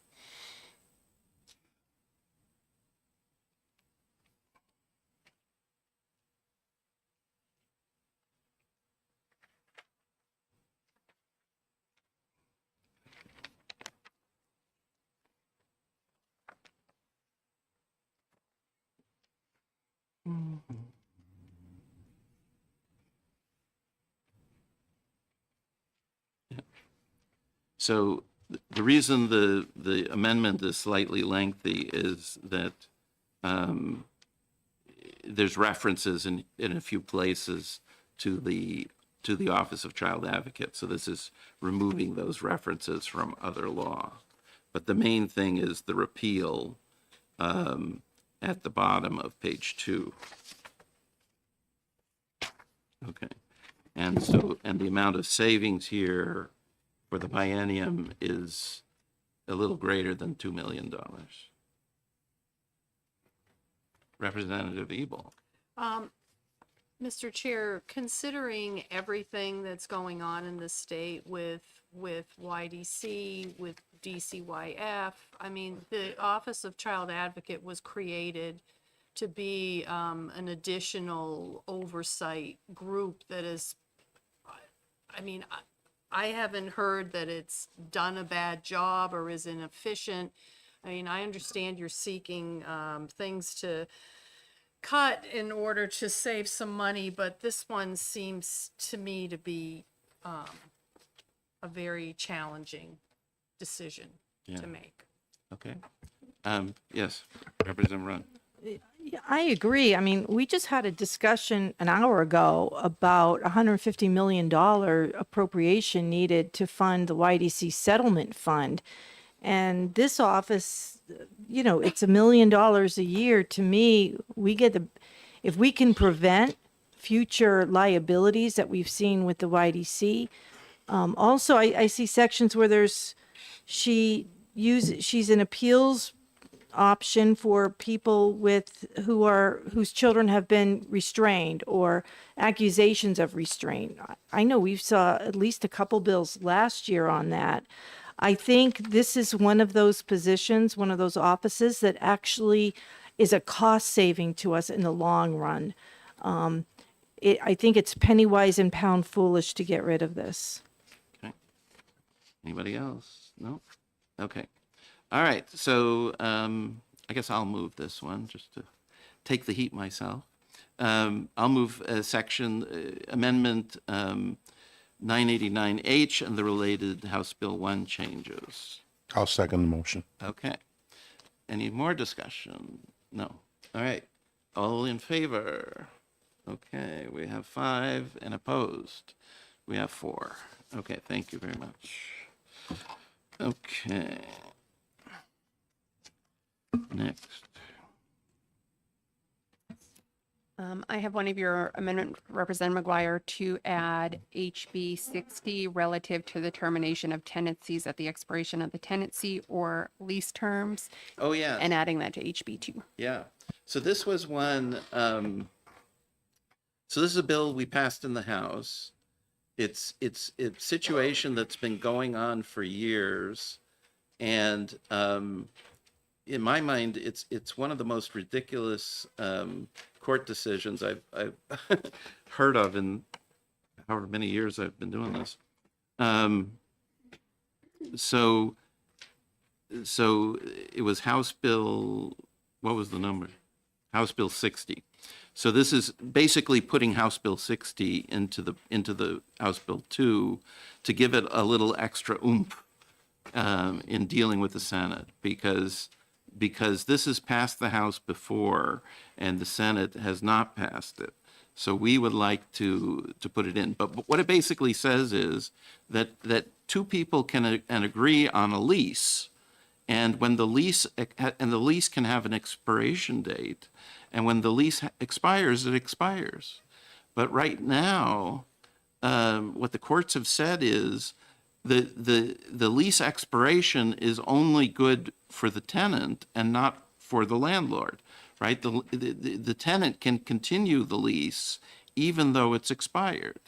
And so, I mean, it's just, it's an asymmetrical situation that is incomprehensible to me anyways. But that's what this does. So what this does is, it says that landlords and tenants can make a lease. The lease can have an expiration date, and that expiration date has effect. So, anyways, but it's identical to House Bill 60. So, and that passed, and I'm sure it was partisan, but Yeah, we can I find out. looked up, unless Melissa, you've looked it I up. did, yep. So it was a roll call 217 to 139. Okay, so not super partisan, right? I mean, it was, yeah. I mean, it had some of both sides. Yes, Representative Sweeney? If you like, I would amendment 0824H. Very good. I'll second it. Okay, good. So, so if you remember how you voted on House Bill 60, you might want to vote that same way. I remember. I second it. Yeah, so moved by Representative Sweeney, seconded by Representative Cambrils. House Bill 2, Amendment 824H. Okay, any more discussion? No? Are we ready to vote? Okay. All those in favor? Okay, I see 6. And those opposed? 3. Very good. Thank you very much. And this was a request of the sponsor of House Bill 60. Anyway. Next. Do we have any more? I think that's a good stopping point, if that's okay Okay. with the chair. Some of the other ones are a little bit more complicated that Okay. I don't think you'll finish in 10 minutes. All right, very good. So we have full finance at 1, I believe it is, or is it 1:15? It's a short section at 1. 1 and 1:15. Oh, yeah, so there's like a hearing at 1 and then voting at 1:15. So we will be in recess until following full finance, the full finance meeting this afternoon. Okay. And Republicans, we have a caucus in here. Thank you. You did recess, although we're not meeting with those people till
No.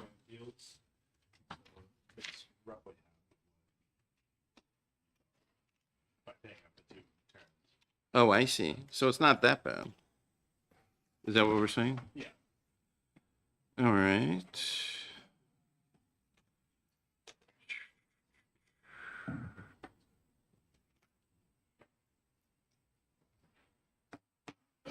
Interesting. Now, do we have to pay benefits as well? How do we do that? Or we just let them keep the benefits Yeah. until they get another job? Our wrists. Yeah, so this is worth doing, I think.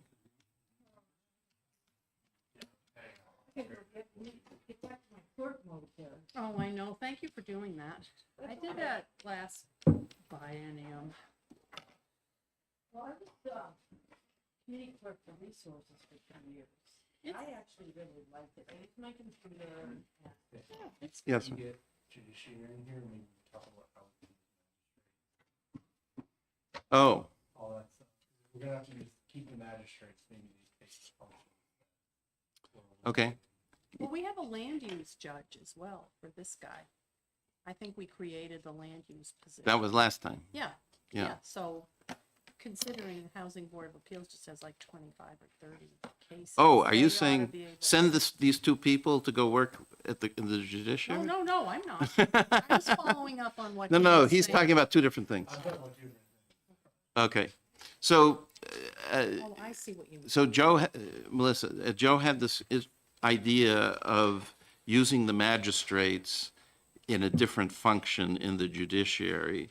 So maybe we could get somebody from the judiciary, like Judge Howard or something like that. We don't necessarily need the Chief Justice, Yeah. right? Or Erin Cregan. She's their legislative person. She's the one I've been messaging back and Okay. forth about the Or her, magistrate. yeah, just somebody to come who can talk about, because tell her what we discovered was that the magistrates need to be paid, so therefore they need work, right? Yeah. So we want to figure that out. And we also want to talk about the possibility of this kind of commercial court activity that Representative Sweeney is working on. So, Mr. Chair? yes. One idea I want to throw out there for a potential role for the magistrates is I met with Aaron and Judge Delker a couple 2 or 3 weeks ago about the young adult court because I wanted to learn more about them. They've had tremendous success with the pilot in Manchester at Hillsborough North, and they could use a body to help them continue that pilot and perhaps expand it. But they've been very successful getting young adults who have been charged with a crime, getting them on the straight and narrow. And usually these are, kids, 18, 19-year-old that just did not have parental guidance growing up. And the case management that goes along with that young adult court has one person's in college, the other person's got a really good job in healthcare. Forget what the third one's doing, but that might be a good role for the magistrate because it actually saves money in the long run by diverting these people that might otherwise be constantly in the criminal justice system, getting them, on a different path. Yeah, I'm not sure if they've been hired more for criminal stuff than for family type of stuff. You know what I mean? So It may be a I question really we don't can know. ask. Yeah. I Representative. feel like the judicial branch knows best how they can use Sure. the magistrates. So. Right. And then the other question is the two HAB people, rather than just pay them off, maybe we could assign them to the judicial branch and help the new land use guy, right? Because he was their colleague for years, right? So If they want that. if they want that position, something like that. Okay, very good. And we'll tell them it's for free, right? So. How much Okay. is free cost? How much is free cost? Yeah. All right. So. Yeah. So we'll get started. So so is this now we can accept this House Bill 1 with the amendment, Jack? Yeah, the House Bill 2 amendments 1006. I Okay. can pass it out if you guys got rid of it. I need my majority, though. What are you voting on? The Housing Appeals Board. You don't need Mr. Wiley. I don't? You're not. Okay. Not for me. Not for you, okay. I'm not speaking for others here. All right. All right. Thank you. Okay. You guys make it. All right.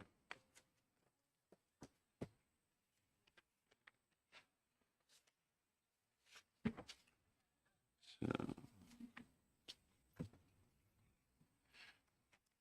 all right, so you want to move House Bill? Yes, move amendment 1006. Yes, I'd like to make a motion to move the amendment 2025-1006H. Okay, together with our new House Bill 1 changes. Yes, to add that amendment to the House Bill 1 changes. Okay, very good. So this will still eliminate the Housing Appeals Board after 60 days, but it will retain these two particular employees till the end of their term. All right. And we will offer them a job in the judiciary if they want it, and if the judiciary wants it. Okay. All those in favor? Yes. Okay. Looks like one, and opposed, one? Okay. Two. One voted both ways. 1.5. All right, why don't we call it, what is the 6-2? 6-2? Yep. Yeah, okay, good. Very And I good. can take notes, but I can't count at the That's same right, time. I so understand. somebody's gonna have to- Okay, what's Yeah. next? Sure. If you want, I have the amendment for BEA for the promotional marketing. I don't have the answer for the positions, but we don't have to take that up at that time. We can take this up at another time, but I do have the amendment to suspend the percentage that comes from M&R to them, as well as the 7 million per year. All right, why don't we do those? What did you say, MMR? Oh, meals and rooms? And you thought you were talking about a vaccine. Yes. Okay, so you're saying, okay, I get it. But what difference, that part, does it matter? Because it's, oh, because it's used to pay for this thing, is it? But instead, they'll just get general funds. Yeah.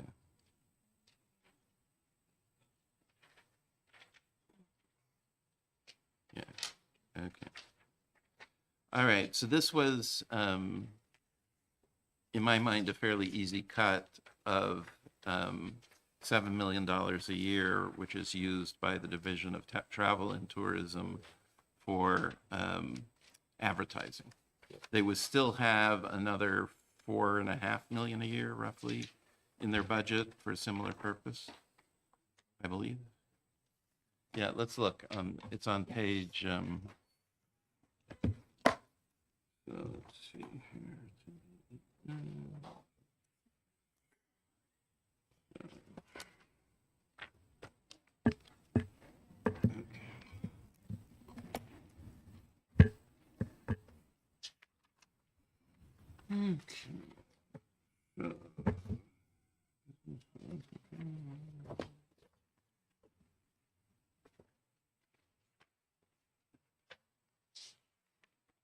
Let me know when you get to the page. Yeah, so. I'm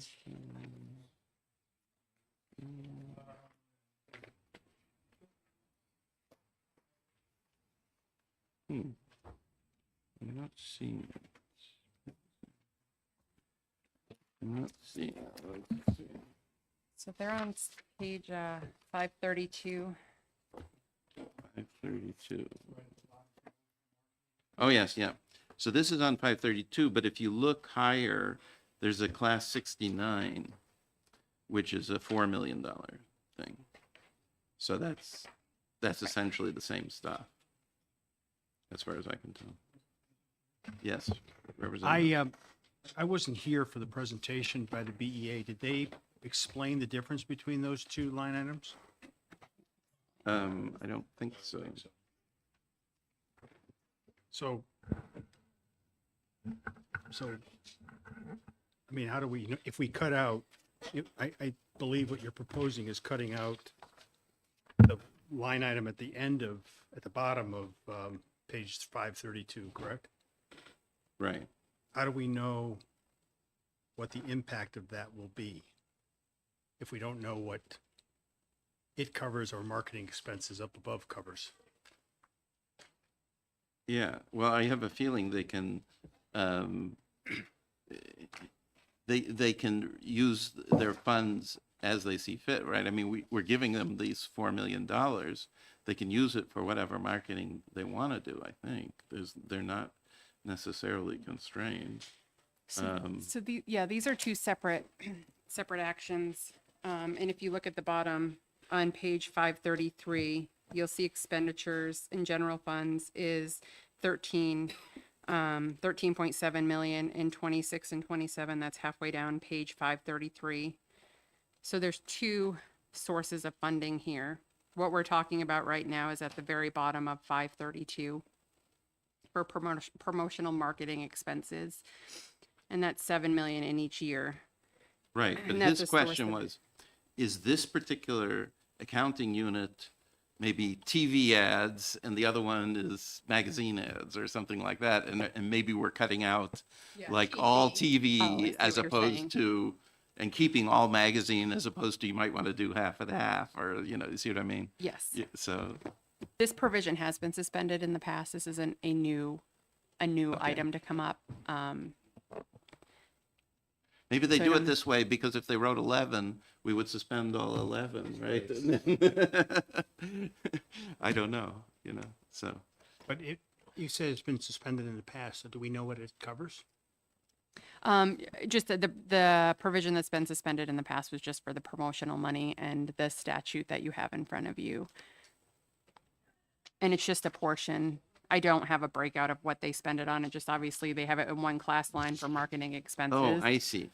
So what she's saying is, this is coming from, it's coming from a different source. That's why they separate it out.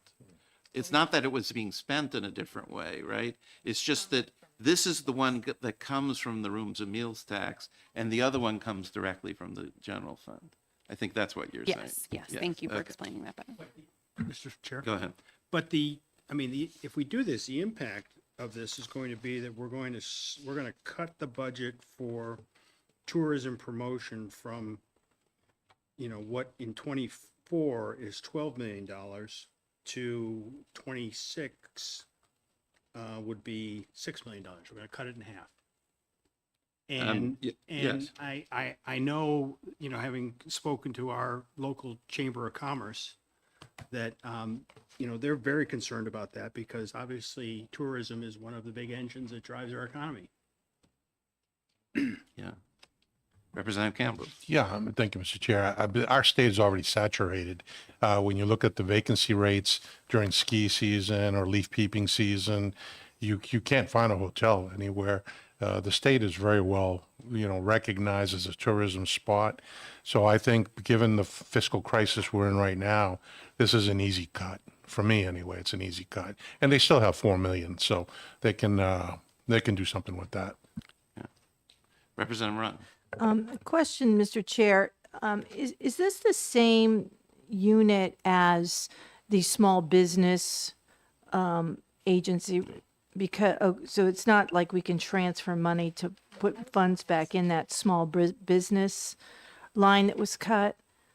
We got a lot of messages about that from small business owners that they really benefit from that money, and having it cut, I think, really is going to hurt the economy in New Hampshire because we are driven so much by small businesses. Okay, I think this is a separate issue, but Melissa, do you Yeah. know what line she's talking about? I can get it for you in 1 second. Okay.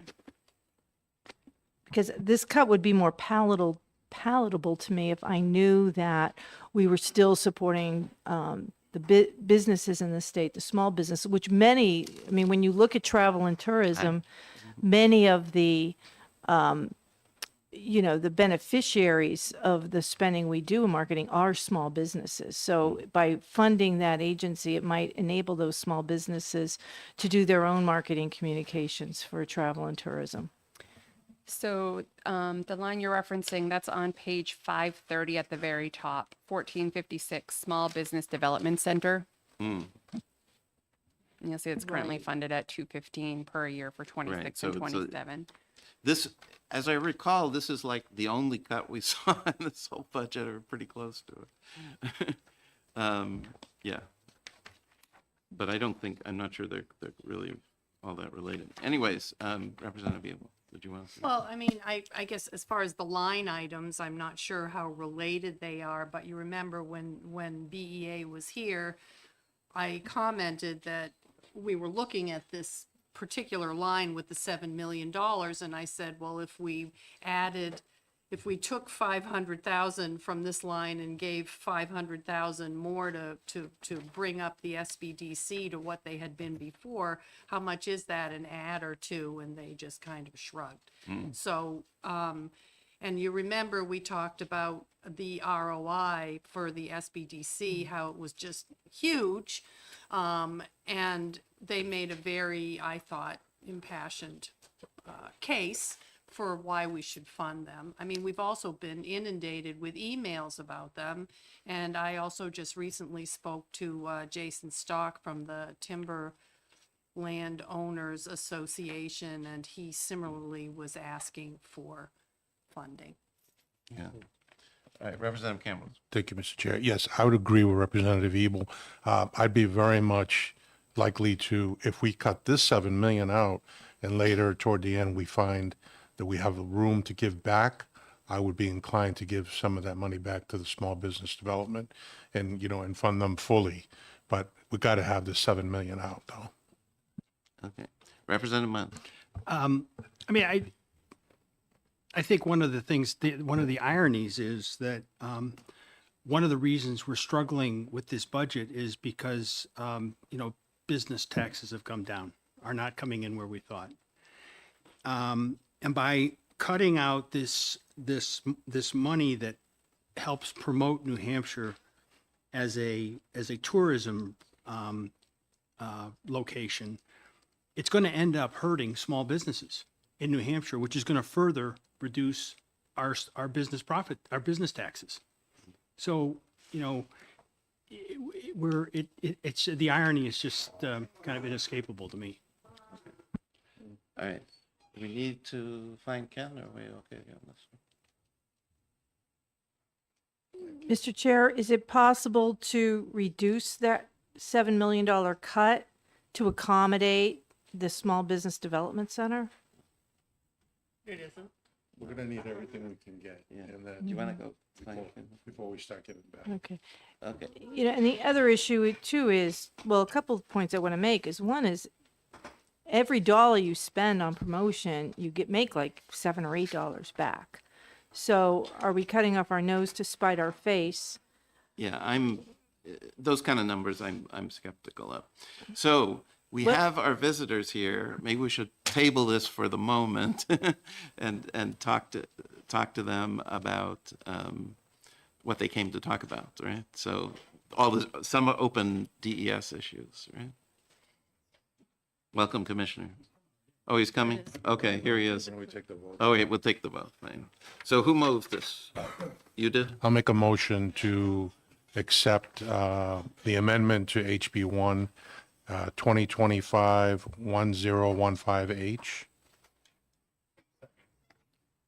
And it's this one too. And It's House Bill 2 1015H. Yeah? I think it's House Bill 1, isn't it? It's yes, but it's also this. They go together. Oh, I'm sorry. Yeah, I apologize. So I make a motion to move the House Bill 2 amendment, 2025-1015H, and to apply it to this is just the House Bill 1 Yeah, budget, it's accounting unit 2019. and to apply to accounting unit 2019. Yeah. Okay, very good. Everybody knows what we're voting on? This is the seven, yes, Representative. I'm going to vote against this motion. I would have voted for a motion that reduced the amount that was being cut, and if we could also have helped out SBDC. But the way it stands right now, I'll be voting no. But Okay, thank you. very good. And Representative Wong. And I'll also be voting no, mainly because there is a return on investment. I mean, we're inundated with advertisements every day, and there's a reason for that, because they make more money off that than they spend. So cutting off what we spend on advertisements and marketing is only going to hurt us, and it's going to hurt our small businesses. Like Representative Ebel said, I would have been more, this would have been more palatable to me if we could at the same time fund what was cut in the Small Business Development Center. But if that's not the case, I'll be voting against this. All right, Representative Wells. As I've said in the past, I love going after Representative Ebel and Representative Rung because they always, say things much more eloquently than I would. I mean, I will be voting against this as well. And but to Representative Ebel's point, if we'd been willing to consider something less, I might have been more amenable to doing something. So Okay. All right, so we're voting on reducing accounting unit 2019 by $7 million per year for 2 years. So all those in favor? Okay, looks like 5. And opposed? 4. Very good. All right, thank you. Now, Commissioner Scott. Good afternoon. Are we set? Yeah. So I just wanted, given the short notice, we don't have Susan Carlson here, who's the brains of much of the budget. So we're a little bit shorthanded. She's at a doctor's appointment and is going to come here directly from there. So you if I gotta- tap dance long enough, she may show up. All right. So you got a good entourage there. So where are we? Let's take a look at our page to see where we are on open issues. We had section 11 of HB2, which was the dock fees. Oh, dock fees, yes. So, yeah, do you have HB2 in front of you?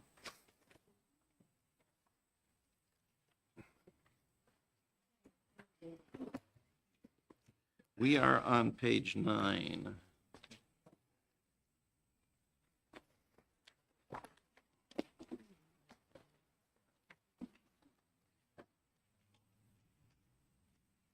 And section 11 starts at the bottom of the page.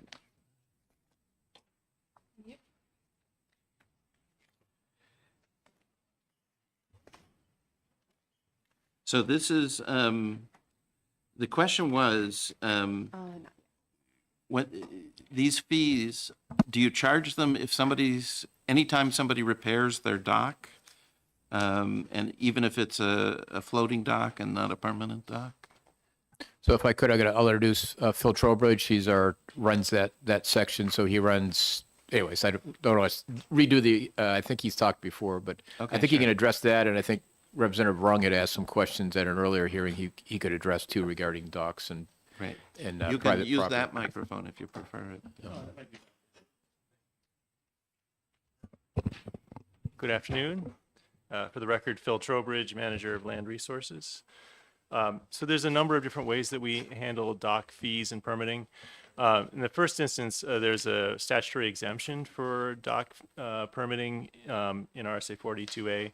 So if you have a 75 feet of frontage or more on a lake and you're just going to put in a standard 6 by 40 dock, that is free. It's exempt from permitting. So there's no fees because they don't even come in for a permit. Whether it's permanent or not? That's for seasonal. Seasonal. Thank Yes, sorry. And then the next step up is if you're going to do something more than that. Let's say you're going to make like a U-shaped dock. And I should be clear that one of these docks has 2 slips, so you can put 2 boats. So if you U-shaped dock and you're dealing with 4 boats, you need to have quite a bit of frontage to do that. And that's where you would have the option of either doing a dock registration, which is a $200 for 5 years to do any kind of repairs you want, or a permit by notification for that, which is 400.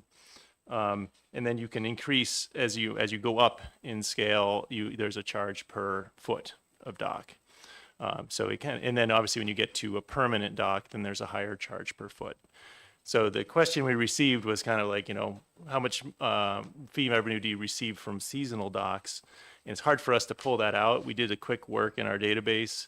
There's roughly 100 applications we received a year for something that involves a permanent dock.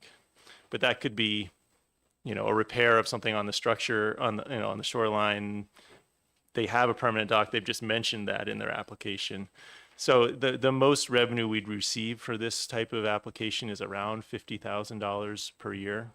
Okay. Total. Total from everything. Yeah, and it's probably quite a bit less than that. So this is not a big source of wetland fees.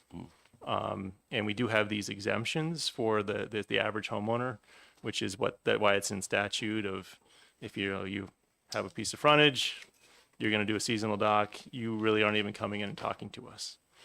So are you saying that when it's like, it says $4 a square foot, is that, the way I heard you say it was, is that over the square feet over the standard sort of size, any extra, or is it for the whole dock? That would be for the whole dock if it's not the standard dock. Oh, Okay. So let's say you wanted to do. How big is a standard dock? It's 4 by it's about 550 feet. So 4 by 20 in there. Okay, so 80 square feet. Yeah. Okay, I got it. Yeah, and I could be getting that a little bit wrong there. Oh wait, no, 240. Yeah, it's 6 by 40. Sorry, 240 square feet. 240 square feet. Yeah. Okay, with no charge. Yeah. And then you go to 241, and you got $600 plus $4 times 240. So you got $1,600 is the smallest possible. fee No, or I don't think something. it's quite that. It's more like we're saying something that is like, let's say 241. That would be, and you were doing that times the 2 square feet, which would be $2 per square foot, which is this for the seasonal. You're talking like roughly $500. Okay. And we do have a permit by notification process for which is 400. So it's all in that same area. The reason we're a little, this is not exact, is every project we deal with has something else. It has a shoreland impact or some, and they're applying for multiple things from us. So it's hard for us to query that out, the way our database is. Okay. All right. Representative Rungs. Thank you, Mr. Chair. So, Mr. Trowbridge, the way I'm reading HB2 now, it's if someone has an existing seasonal dock and they have to make a repair on it, it could be a minor repair. The way this reads now, they have to apply, they're going to have an application fee of $600 plus $3 per square foot for a seasonal dock surface. I'm just concerned that there, as you described, there's a big range of types of seasonal docks. And for small structures that just may need a minor repair or some small change, as I've said before, I'm very concerned with these fees for smaller projects.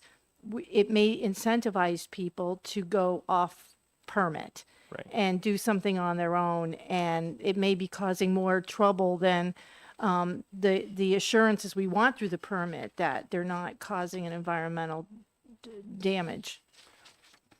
Excellent point. I'd say that the what we're changing here is just the dollar amounts. It's always been that if you look at that last sentence, page 2, line 3 and 4 of HB2. Yeah, on page 10 Yeah, on HB. page yeah. 10, sorry. Projects involving only repair and reconstruction, the application fee is $600 flat fee. That's for just the repair. We do offer this registration process, which is only $200, which allows someone to make repairs for 5 years. And we've been really trying to encourage people to do this because it has a lot of benefits to us and the landowner. One of the benefits is during real estate transactions, people always ask us, is this a legal dock? Am I going to run into any problems with my neighbors and stuff like that? So when you register your dock and you say, this is the configuration, this is when it was put in, signed, sealed, delivered, registered with the state, takes those questions away. And then then also with that, they're able to do these repairs for quite a bit less. Mr. Chair, Yes. we'll follow up.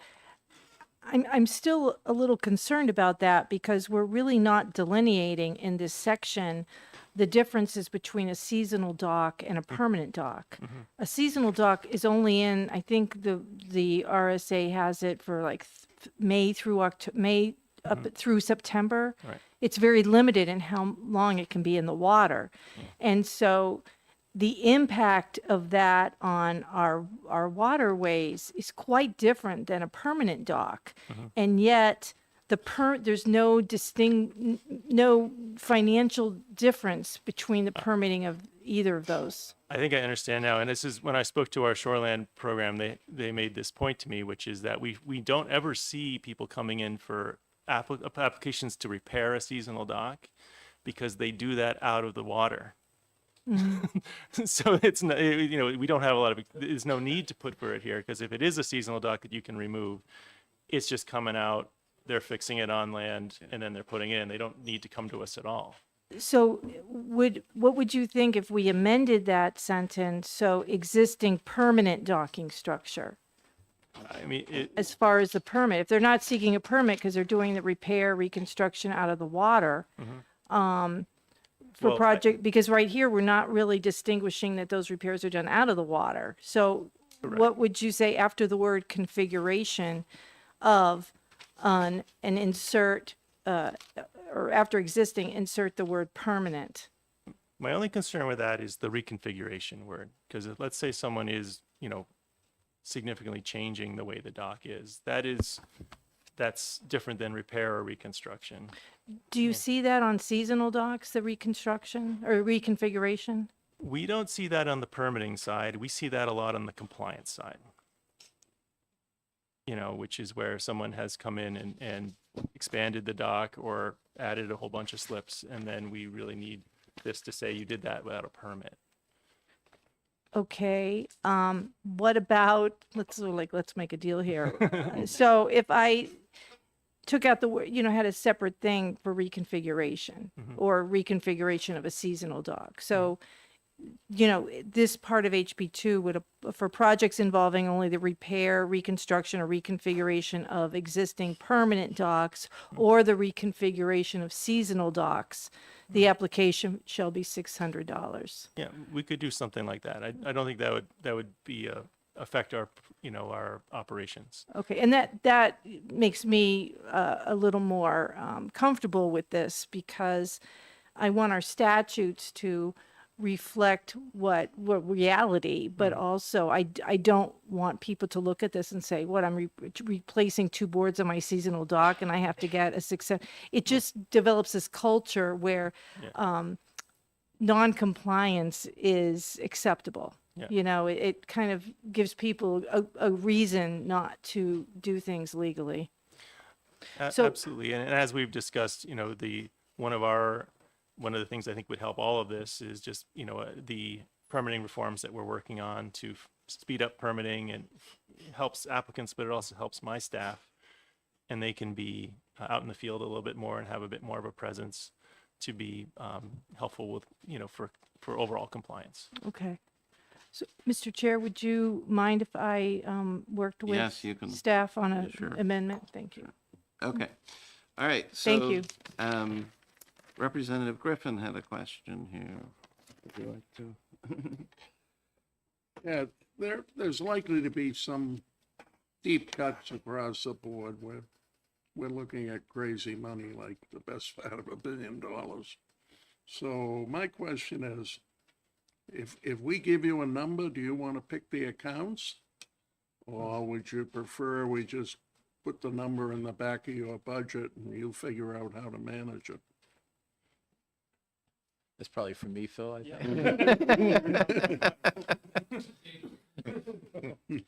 Yeah, notionally, not knowing what cuts you're talking about specifically, yes, I would like to believe you hire commissioners in the state to do their job and let us manage better.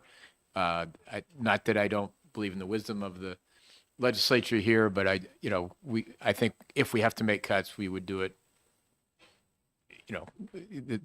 not all cuts are equal, right? And whatnot.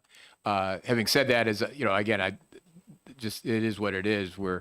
I will say from my agency, well past doing more with less. We will be doing less with less with cuts. So I just want to make that understood, because that means less services to the public. I get exactly where you are, so I'm not complaining. I just want to make sure we're on the same page. That's all. Well, you're kind of a unique agency in that you get a lot of outside funds. You have these, settlement funds, and you have a lot of federal funds. Correct. So you have some ability to spread your overhead over those. To some extent, and we do. You're right. For So instance, you manage the whole operation. right. So our budget that came across to you all is 7% general funded. Half of that, as we discussed, is state aid grants. Yeah. So really, we're talking roughly 3.5%.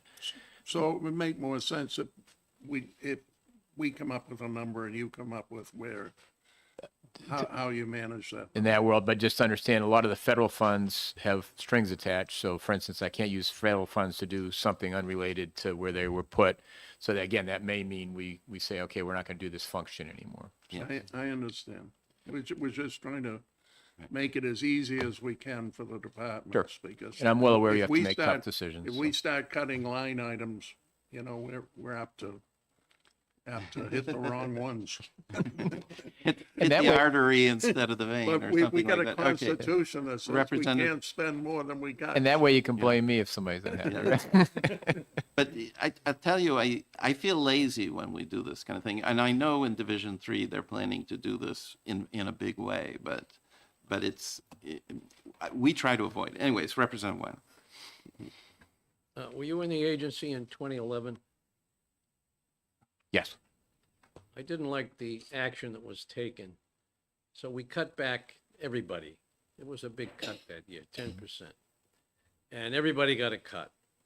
And your agency called Fish and Game and said, we're not going to do water quality inspections in the Great Bay anymore, so you can't give out any more oyster bed permits. And of course, Fish and Game called me, what the hell's going on? Don't do that. I mean, so I had to call you back and say, this is the law. You have to do it. So don't go out cutting out something completely that, if you cut back on one thing, but I thought that was kind of underhanded to try to get another agency to raise hell with us. And the other agency was basically funded by their own funds. Right. So Well, my suggestion would be, if you're going to give us a target and have us come back and say, here's what we racked and stacked and here's what we're thinking of, because we may need to come back and say, to your point, the law says do this thing. It's very hard for us if we're not funded to do that thing. So we may be asking you to change the law so we're not required Or to the do that thing. biennium to suspend or something like that. And I don't know, I'm speaking abstract, obviously, but that's the hard Sure. part, right? So just saying, cut, so you're not providing I understand. services, and then you're getting citizens' complaints that come back to us saying, why aren't you doing your job? And possibly lawsuits. Right? Yes, Right. yeah, Yeah. So, okay. we don't like to have this happen, but I understand. All right, It, so it we falls can on try. us. Representative Munns. Yeah, anyway. Before I ask you my question, I'm glad you brought that up, because I think it's very important that if your budget is cut to the point where you can't fulfill the responsibilities that we and other legislatures have given you, we need to know that, and we need to make the appropriate changes to the law. So I think that's very important. My question was, and I think we asked this at some point, and I think it was of your agency, but I'm not sure. And I don't know if we got an answer, but is there a minimum amount of state funding that you need in order to qualify for all of the federal grants that you're getting? It seems to me that would be a kind of an important number for us to know, because it's kind of like you don't really want to go below that number, because then you start doubling the problem. I agree. You're talking about match for federal funds, and I absolutely agree. I don't have those figures with me. I don't know if I don't know if I tap danced long enough for Sue Carlson to show up, but that is a consideration too, right? We don't want to, in my opinion, a good example is the state revolving loan fund. I mentioned earlier, we have a big influx of the infrastructure money that's coming through. We have to match 20% of that. Telling the communities you can't get that because, we couldn't find a way to match it is difficult, right? And I would argue 80% funding from somebody else is a good deal. But again, I know you have to make some tough decisions, so. If I could, Mr. Chair, I mean, I Yes. think, and I know you've got 1,001 things to do and, we're, piling on daily. But I think that would be important to know that sooner than later as we get Right. to the point where we have to make some hard decisions. Right, I agree. Well, one of the things on this, did you get a copy of this list? Just now. Yeah, so one of the things we're planning to do is in the solid waste program, make that self-funded at least for the second year, and possibly part of the first year. So. Right. Via fees, right? So, okay. What is the first one? The first one's the biggest, right? State aid grants. This is the money we've been talking about that goes to municipalities for their wastewater. Right, grants, so this is right? paying after the project's done, it's in commission, it's been commissioned and operating. You're paying 20-ish% of the debt service, and that's, I think I gave you the figure last time. If we did nothing additional in the future, I don't have my notes in front of me, we were talking like roughly $150 million of just debt service to get through that chunk of people that are already done. So it's again, it's a policy call from you all. We do have state revolving loan funds with some loan forgiveness but loan forgiveness is typically based on the household income for the communities and that type of thing. This is applied evenly, no matter who does the project. You get this. So But are it's these- an apples and oranges Are project. these 8 million program. each new uncommitted funds, or is some of this paying loans or promise stuff from the past? This is paying debt service for the existing ones, plus, I think it was, and again, I apologize, I grabbed. Yeah, we I had that grabbed- piece of paper. I grabbed the wrong package. Yeah. Yeah, so Sue Carlson gave you a, Okay. Very Yeah, so that piece of detailed- paper tells me how much I can. Yep. Could cut from this area. Okay, good. Solid waste, we talked about, administration, that's probably your office, I would guess. clearly you should cut that. I'm Yeah. kidding. All right, water pollution, so, there was a number of places that had grants. CERCLA, what is that? That's Superfund? Well, but this is general funds. Yes, so there's a certain amount for Superfunds, there's a certain amount of state match that's required. Okay. So Mike Wimsack, and he's our Waste Management Division Director, so he's paid to know all about this. Yes, and it's matched in the sense that once, by participating with EPA in the Superfund program, once a long-term site that's a fund lead site that's being paid for by the federal Superfund reaches a certain point, there's a 10% cost share on the cost of the remedy that the state commits to. And then once it gets beyond the 10-year period for the long-term remedial action, the state takes over is required to take over the long-term operation and maintenance costs, which is typically groundwater monitoring, cap maintenance, and that sort of thing. So that's what that's about. Representative Munson. So I have to ask, is the Coakley landfill site at that stage where the state is paying for all of the oversight? No, not at all. The Coakley landfill is not a fund lead site. It is what we call a PRP lead site, which means the responsible party is responsible on a continuing basis without any end date for the cost of any remedies that are implemented, any investigation that's done, and any operation and maintenance. So there's the monies that we spend we do spend time working with our federal partners on overseeing the work that the responsible party is doing at Coakley. Those costs are provided through a grant that EPA provides to us for the work that we do, our personnel costs for working on that project. The responsible party in this case is the Coakley landfill group? That's correct. And to clarify, the monies we're talking about are for those without an identified responsible party. So we have I'm going to use a bad word here, probably orphan sites, if you will, that we can't charge anybody else to. EPA takes primary responsibility for the first 10 years, once there's a remedy, right? And then it's on us, so. Is the PPA one any kind of matching money? PPA, PMI, Right. it's middle of the page. Go ahead. So most of that is, I'd have to check to see if some of that's matched, but most of that is administration for our performance partnership grants with EPA that funds staff across the agency. And then our PMIU, Project Management Innovation Unit, which does a lot of our IT work in coordination with some of our DOIT resources. They're really leading the charge on the state's e-permitting efforts to streamline permitting, to make it easier for applicants to get to apply for and subsequently track the status of their permit and the progress of that. So they're integral in those efforts. So that's where most of that funding goes. I can check to see if there's a match component there, though. Could those projects be delayed? We have a contract for most of the capital funds. This is to fund the staff in those programs. Okay.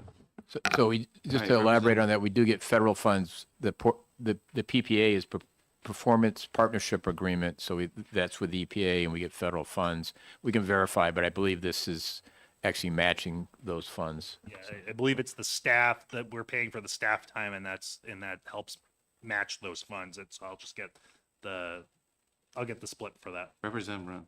Thank you, Mr. Chair. This might be a question for Mr. Wimsat, but with the cessation of operations of the St. Gobain facility in Merrimack, do you anticipate that that will bring some relief to the staffing required, the staff time used to enforce the consent decree? Not at present. I think that site, we're going to be working on that site for a very long time. The fact that they're departing from the facility proper and demolishing the facility doesn't really change our workload with respect to the long term, making sure that all the remedies are implemented, and then we're still working with them on requiring them to provide a remedial action plan and set up a groundwater management permit like we've never seen before. So we're going to have a lot of work. Having said that, we are collecting, we do cost recover for our time spent on that project. Oh, okay, Our thank staff monitor their time and record that, and we send out quarterly invoices to the company, which they do pay. Okay, thank you. How does waste management programs differ from solid waste program? The 5401 waste management programs is essentially the director's office budget. It's salary for essentially 3 or 4 people. It's generic because we provide services throughout the whole waste division, not just to the individual programs like solid waste or hazardous waste and such. Okay. All right, well, we will take all that into advisement. All right, thank you. Found the state aid grant page. I don't know if Right, and it wanna looked talk like, any more about that yeah, now? so this page, do you have that? From your handout? Melissa has one, right? Melissa has one, Melissa she can, has one. I have the PowerPoint. yeah. Right, and the impression I got was the 2 numbers at the bottom could be added together and removed from this account. Yes. That's correct. If you were to do that, that would not impact the existing debt service payments. Yeah, right, so that would be like 4.5. Sorry, I Okay. wasn't on mic, sorry. Very good. So Melissa, what else do we have that was on our DES list? I was asking about grant non-federal, right? Well, you won't, For did the you want Well, that was this one, right? Yeah, yeah, that's all that we had. Was that the only one? Yep. well, do you want Okay. to talk to them about the surcharge some more? The About surcharge? The fiscal effect of we were talking about the, The $3.50? yeah. Okay, Did you want to, we were going to talk to them about what that covered. right. Right. Yeah, so, yeah, exactly. So, the cost of this section is roughly 3 million a year, right? And, but if I take, there's something like 1.7 tons of tipping every year, 1.7 million tons of, That's right. right? So times 3.5, we're talking about, what, $6 million? I'd be happy to talk about how the numbers sugar off if Yeah, that's yeah, helpful. yeah. Okay, so again, using the 1.75 million tons of waste disposed of each year, that's a low number for us over the last 5 years, but I thought that was the appropriate number to use. And at $3.50 a ton, that would raise 6.125 million in revenue. And then if you take out roughly $3 million in proposed operating budget for the FY27 for the solid waste program, that leaves you with, 3.125 million. And then if we look at the anticipated amount, making some reasonable assumptions that municipalities would be reimbursed for their cost to pay that surcharge fee, that's about 1.9 million. And so what that leaves in the end, Stop for a moment. sure. So I thought in-state tipping was more like 1.1 million tons. So yeah, But yeah, municipalities are only a fraction. let of me that. break that out for you. So you're right, good memory. It's about 1.1 million tons of in-state waste is disposed of each year. We don't have these hard numbers, but we think a reasonable conservative estimate is that about half of that is actually waste that is paid to be disposed by municipal governments. Because keep in mind, any businesses or others with separate, contracts and such for waste disposal, it's not the municipality that's paying for it. So if you look at that, that's about 550,000 tons per year at $3.50 a ton. That works out to, I got it right here. About 1.925 million.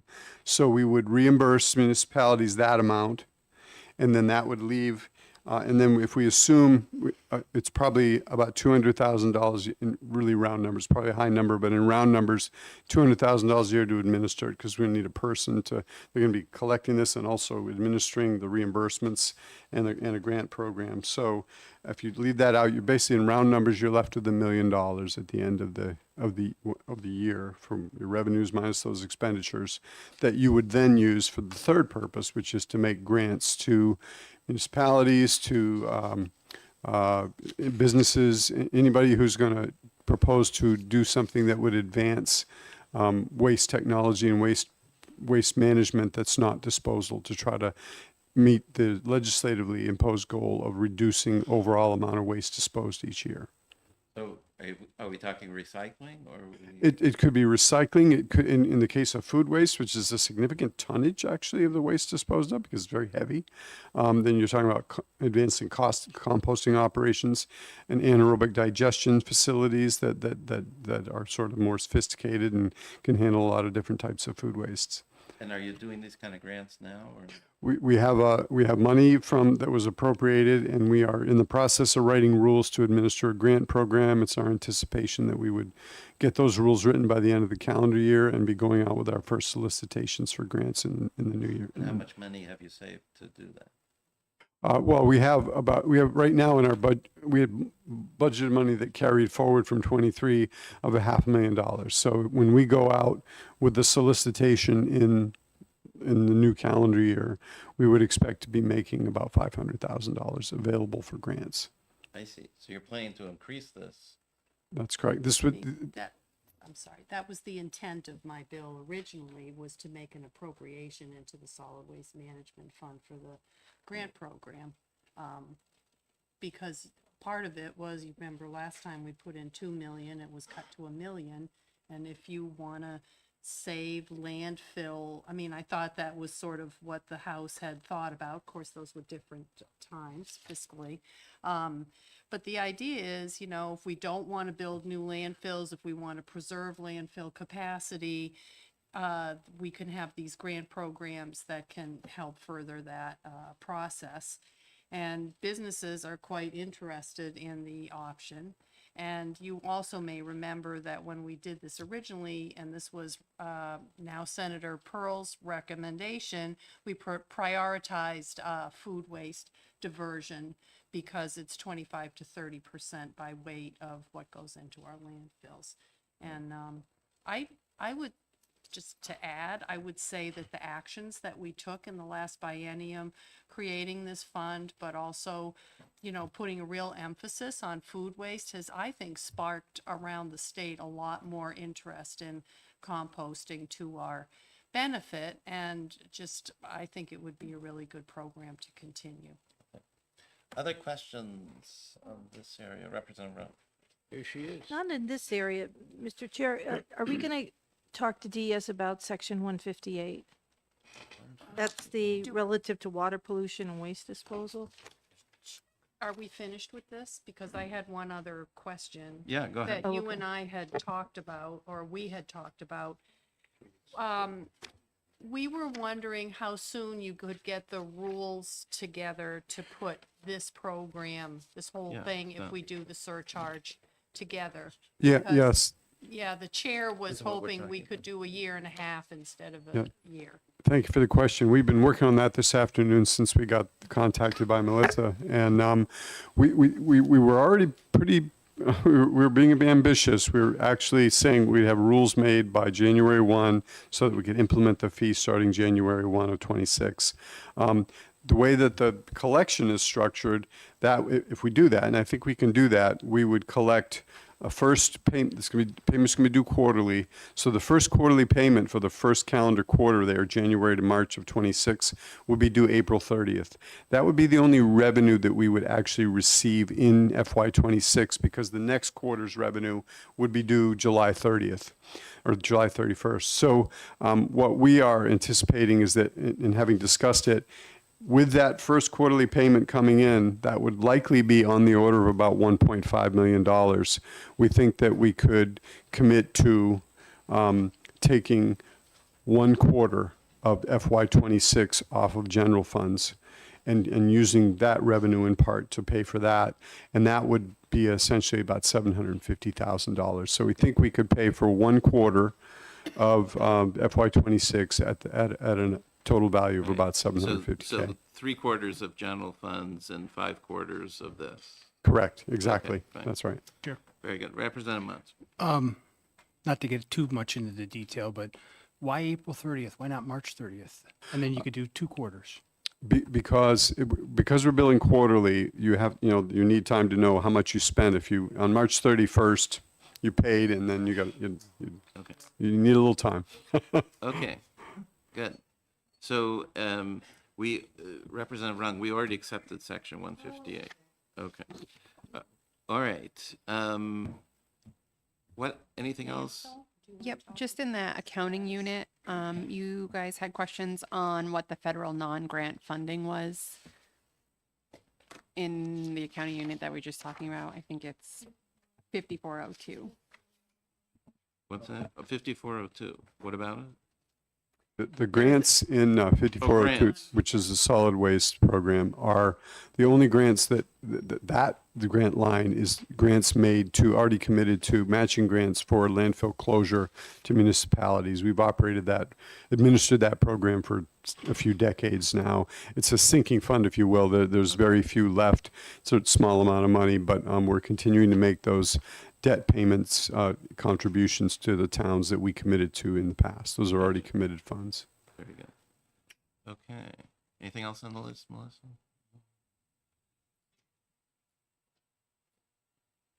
I had a few. I think that's it for the tonnage fee. Oh, we should Yeah. have them update us on the E SEC.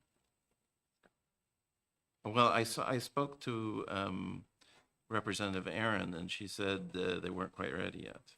No, but let's ask them if she may Okay. not know it all. Yeah, so I can give a quick update on that. We had a meeting with Representative Aaron and several members of the ENA committee regarding this proposal. We are working on an amendment for this committee to consider to incorporate pieces of HB 215, which I know you retained last week, into the SEC proposal. So instead of having the department do some of the analyses that HB 215 is seeking to do, it would be this new entity, the new SEC that would do some of those analyses. And so we're working on an amendment there. And notionally, we're working with ENA and Representative Aaron on this. We want to make sure that we get their buy-in before we provide that amendment. So we're working on the language. And subsequently, we're also working with the governor's office. Since it's the governor's proposal, we want to make sure they're all right with it as well. So we have a little bit of work. We're hoping to have something to the committee by Wednesday for you to consider. I know you're coming in back in on Wednesday to at least look at that. So Yeah, and I'm happy to bring in that amendment whenever that's ready, Mr. Chair. I So saw could her you- an hour ago. She said she'd worked with you and the governor, and Yeah. that instead sounds of good. wanting to put all her bills in the HB2, she's just making changes on To the HB2. governors. Yeah. with So could all you of working clarify together. the 3-year moratorium piece that's in HB 171?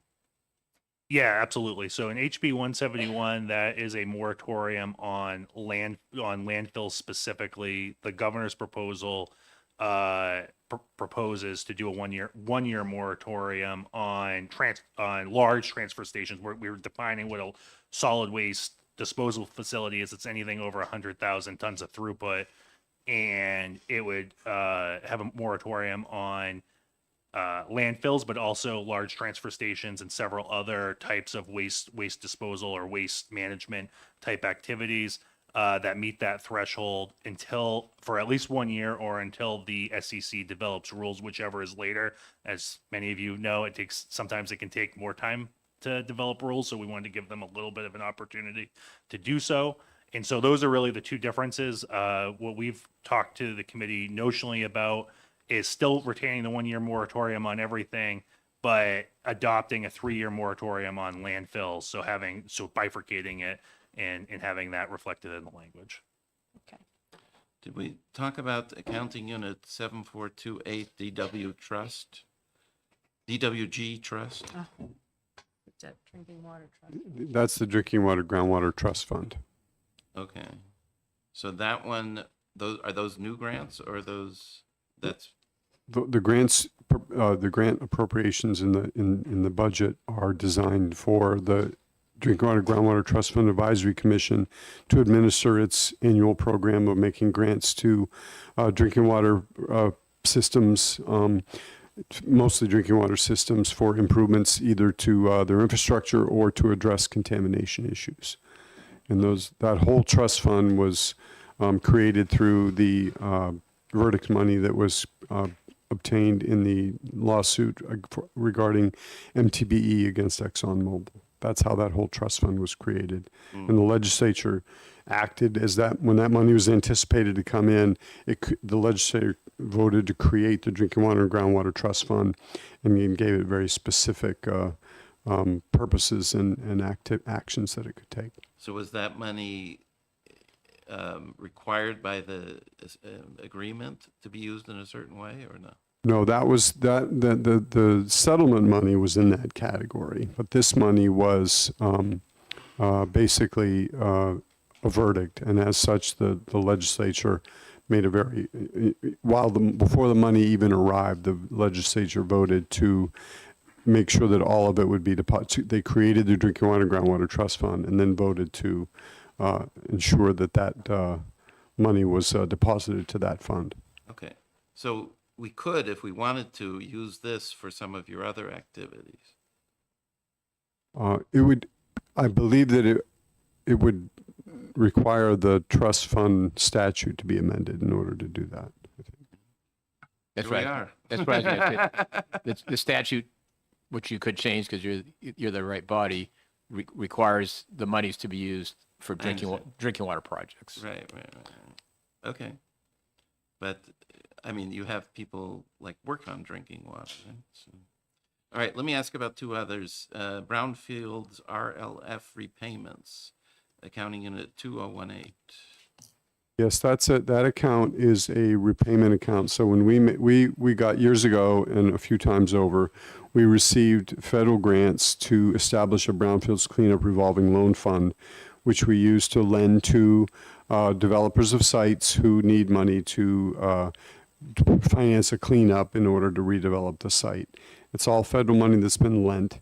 And then when we receive repayments on those loans, it goes into this account, and we can use the account for, under the EPA grant agreements, they see that as program income, and they tell us that we can use those monies for those activities that are consistent with the original grant, which in this case would be making either loans or grants to the grants we make are only for municipalities. The loans can be to private borrowers, but basically to make either loans or grants to folks who are going to clean up sites. They can be for either assessment or for cleanup, actual remedial activities. Okay. But again, sort of new grants, is that? Right, they would be anticipating making grants to eligible. We would have a competition, and folks could apply, and Because then I noticed in 2004, you only gave out 83,000 in grants, but That's you right. budgeted for 400 for the following year. that's right. We only make grants to the extent of money that's in the account, and so when the money comes in through repayments, then when it's available, we in this case it's actually budgeted for, I think, $200,000 in each year of the fiscal year for grants, and $200,000 in each year of the fiscal year for loans. Gotcha. So the idea is that it's Right, but this is a dedicated fund, right? it is in the sense that we can only use these repayment revenues for the same purposes for which the original grant was made. Okay. Well, yeah. Yes, Representative Rung. Thank you. Two questions, actually, Mr. Wimsat.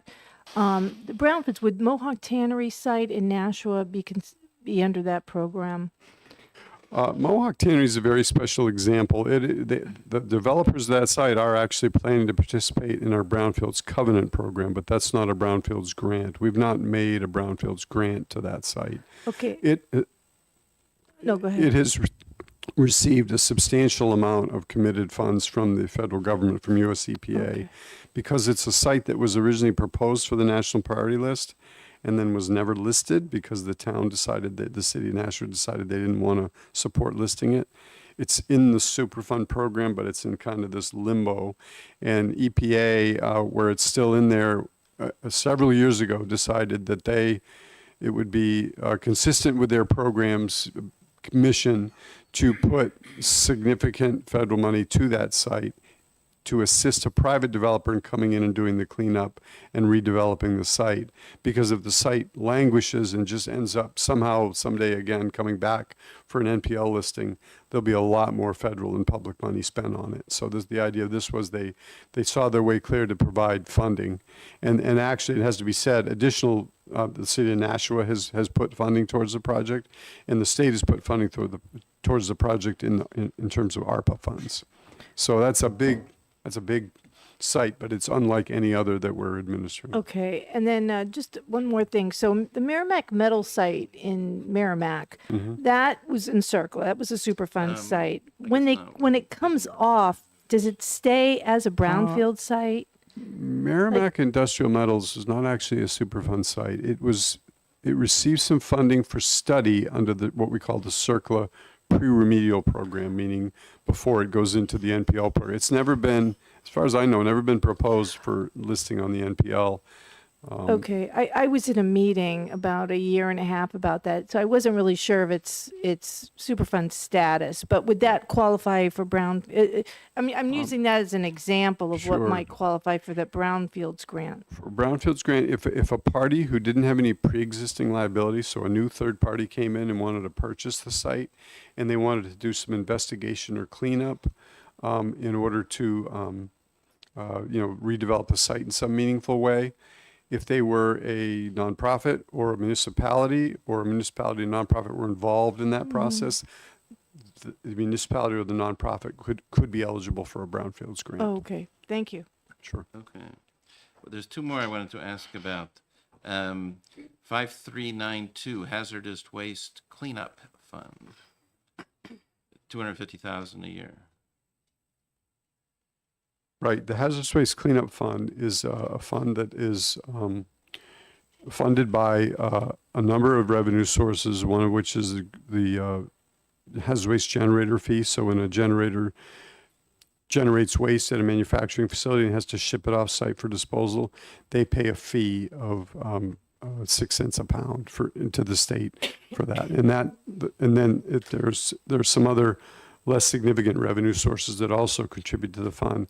And that fund is used to essentially support staffing and efforts to investigate and clean up hazardous waste sites in the state. So our site cleanup program relies heavily on that fund for funding in addition to a federal grant that we receive. Because you only used under 100,000 in 2024, but you're budgeting it for 250 now. Right. Those grants, so that's a somewhat special category where we get federal money, but stay with me for a little bit. We get federal money from a state response program grant, and that largely pays for staff in the program. And when our staff are working on a site that is cost recoverable, as I discussed earlier, we with St. Gobain, we keep track of that and we send invoices and we receive revenues. The revenues go into the Hazardous Waste Cleanup Fund, but because they derived from federal money, we can only use them for those purposes that the original grant was made. That original grant allows us to pay for staff, and it also allows us to pay to do brownfields grants that are very similar to the ones that we were describing before. For site investigation and cleanup. So that is, again, based on the funding that's available and how it was collected, we can use those grants we can use those revenues for making grants. And we do that as funding is available. It's not a requirement to make those grants every year. Okay. And the last one is 3871, in lieu fee wetland mitigation.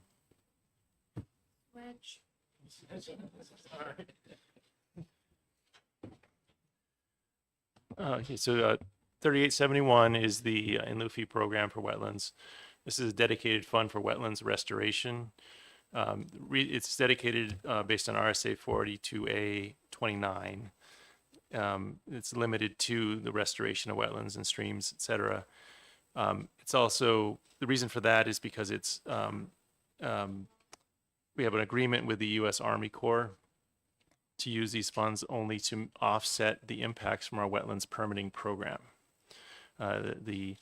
So when someone is getting a permit, and if they can't avoid and minimize their impacts and they still have some permanent impacts, if it's enough, then they are required to pay into this fund, or they have the option to pay into this fund.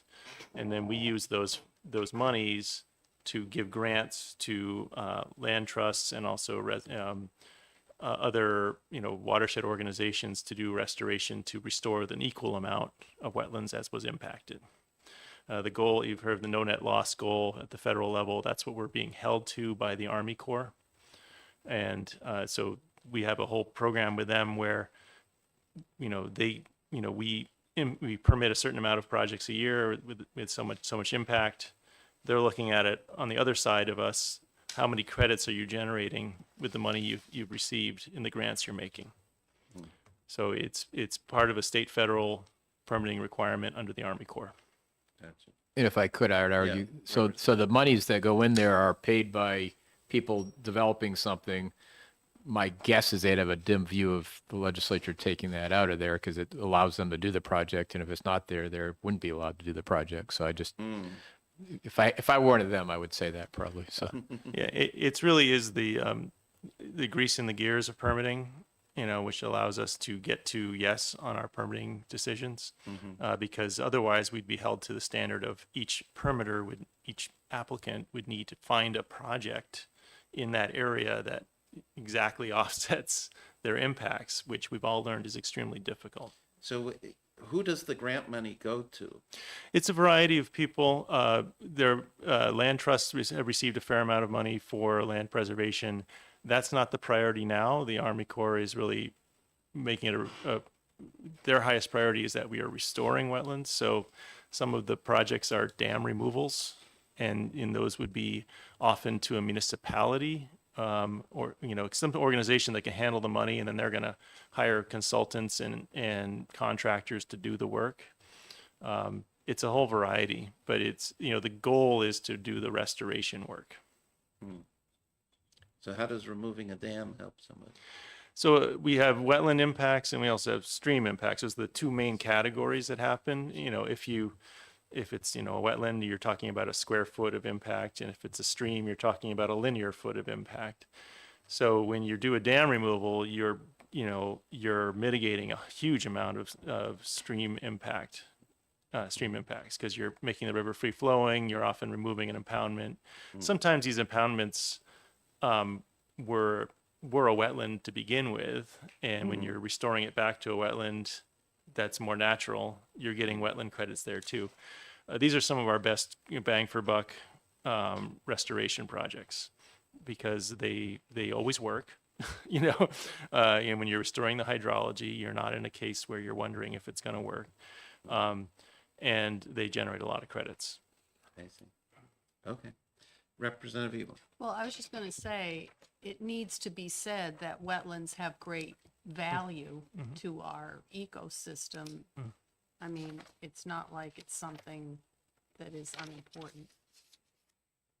Thank you for saying that, and it's certainly true. And the one thing I'd say on this is the state is divided up into 9 service areas. So when the fund is really split into these 9 areas, so that the work is done in the same area where the impact occurred. And for us, one of our biggest concerns is flood mitigation, and it's an issue at the state level, in many ways. So when we're dealing with loss of flood storage, with projects we're trying to select are ones that are going to help with that. Right.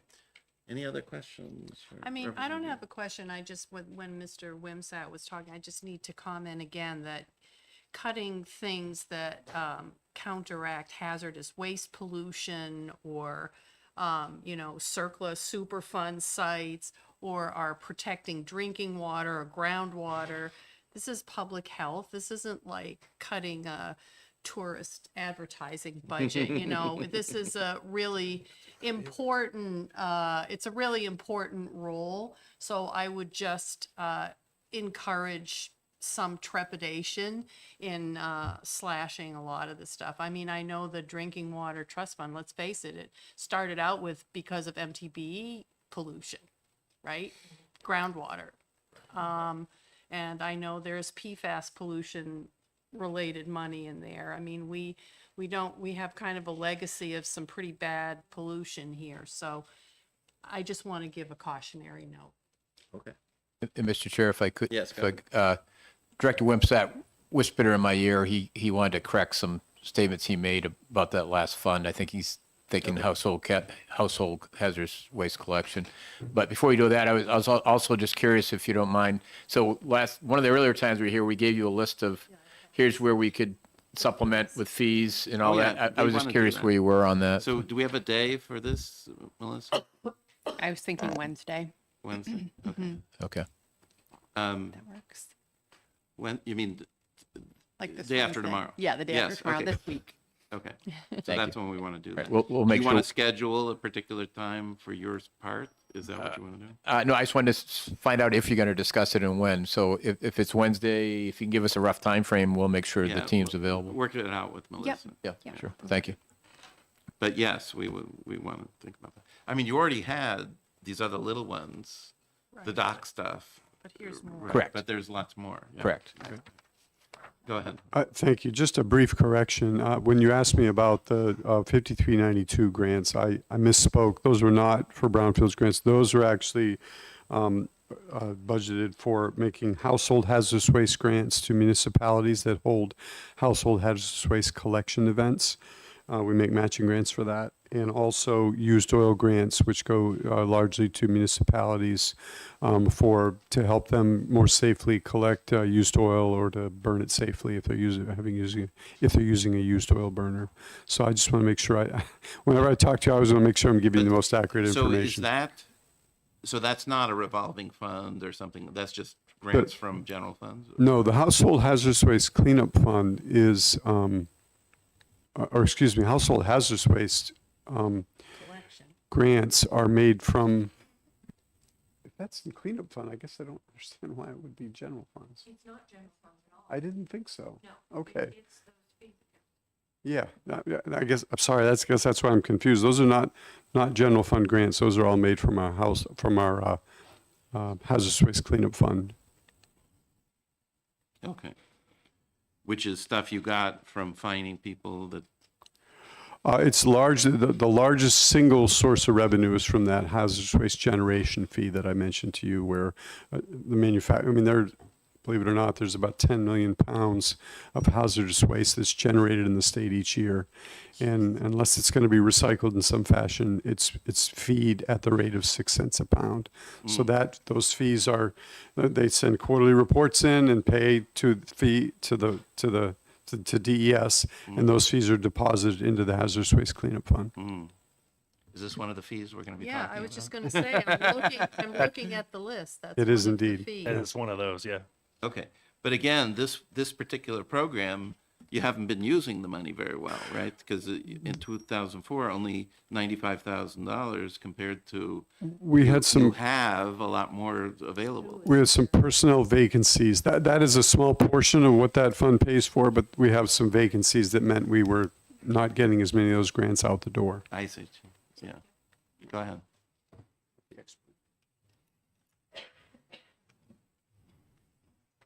If I could, what's not reflected in the 24 expenditure are the encumbrances. We had over $150,000 in encumbrances sitting in as of June 30th, 2024 that we will be dispersing in 25.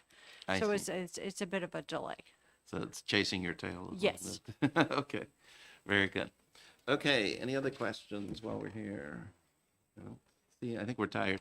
All right, we'll see you on Wednesday. Wait, can I Oh, keep you? Melissa. I'm Melissa. sorry. Can I keep you for two more Yes, go quick ahead. items just because they're here? I think one's pretty easy. And the other one, I just want to keep you in case you have explanations. So in your HB1 packet, the agency request, there's two more items on here that I just thought we should discuss while they're here. Okay, I think one is pretty easy. We've talked about it so far, AU 748.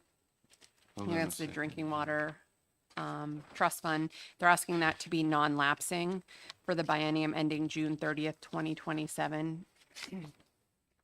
And I think Sue gave me this list. We so- were asking for a footnote to be put on that grant class line, the reimbursement class line for the $55 million that we anticipate coming from the 3 Let me, M7. hold on a second, because we're I having haven't found paper my page. problems. It's the right on page. page 3 of the skinny, the Of the skinny skinny one, document. yeah. Yep. Here we go, page 3.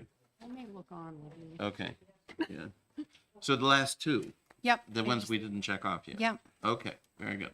So the first one is the AU, accounting unit 7428 footnote.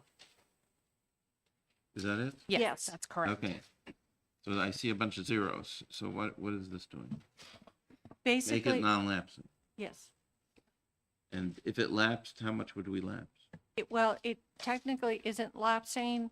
I just wanted the appropriation to hold through the biennium. Because this is the $55 million that we're going to be dispersing out to the communities as a result of the 3M settlement. And you don't have it yet. I don't have, we don't have it yet. I see. Okay. And maybe non-lapsing is the wrong word. Maybe the appropriation should hold through June 30th, 2027. Okay. All right. And the next one, river restoration, dam removal. Add grant funds. In that case, we've been recently notified that we're receiving additional grant funds that weren't originally in our 26-27 budget request. So we wanted to increase the budget for those additional grant funds that we're getting. From whom? Nature Conservation Commission and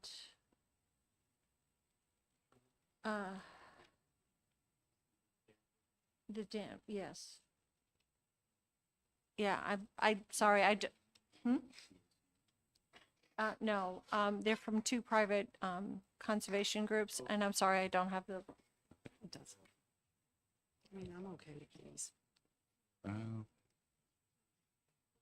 I'll get back to you on the actual names of the groups giving us the funds. I'm sorry, I didn't have my book Okay. with me. So I would be okay with the second one. I want to learn more about the first one, I guess.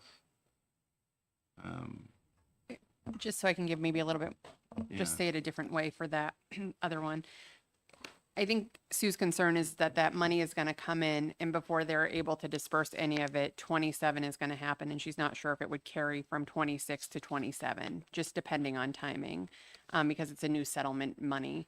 So although it says a non-lapsing, she's just trying to, or the department is just trying to have the money carry forward into 27 so they can parse out that 55 million, however they're planning on spending it for that settlement. They have not received it yet, but it is planning on coming in. It's just a timing issue, which is why it didn't make it into the budget. Representative Brown? Is that 55 million going into the drinking water fund? All of it? It goes, by statute, it goes to the Drinking Water Groundwater Trust Fund. The trust fund has already allocated in advance those funds to us based on a formula. So for those, this is for drinking water systems, not private wells.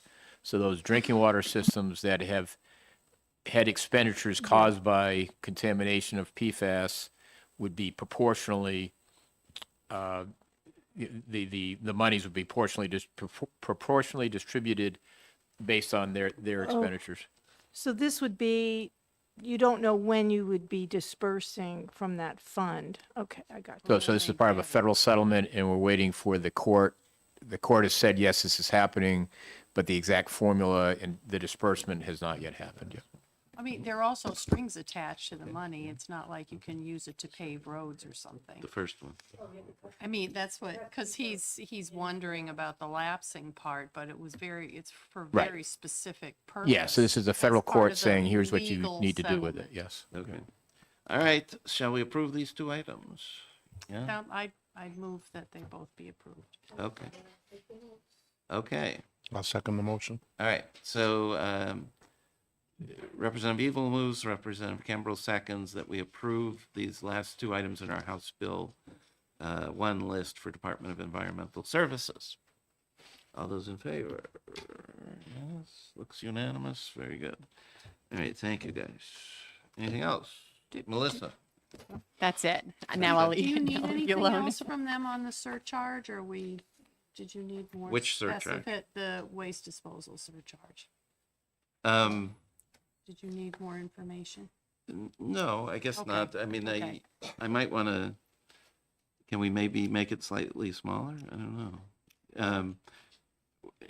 To leave the grant stuff at the same level that it's now. But it's only $500,000, and if we're trying to reduce the amount of landfill capacity, or improve the landfill capacity we have, it would be very beneficial to continue it. I mean, if it's 350, then it'll be 350 for a while. The other thing that I would say is that we don't have a good sense of where the trash disposal fees are gonna go in the future. The trash disposal amounts are gonna go. I see. So I think 350, I mean, we talked a lot about that number and it seemed appropriate. Okay, well, we'll talk more when we get to it, I guess. Okay. Yeah, I think we haven't had enough. All right, unless Melissa's got some last item. I am all set with you guys All right, she today. wants to go home, Nothing too. else. Go do Okay, my very work. good. We will see you on Wednesday.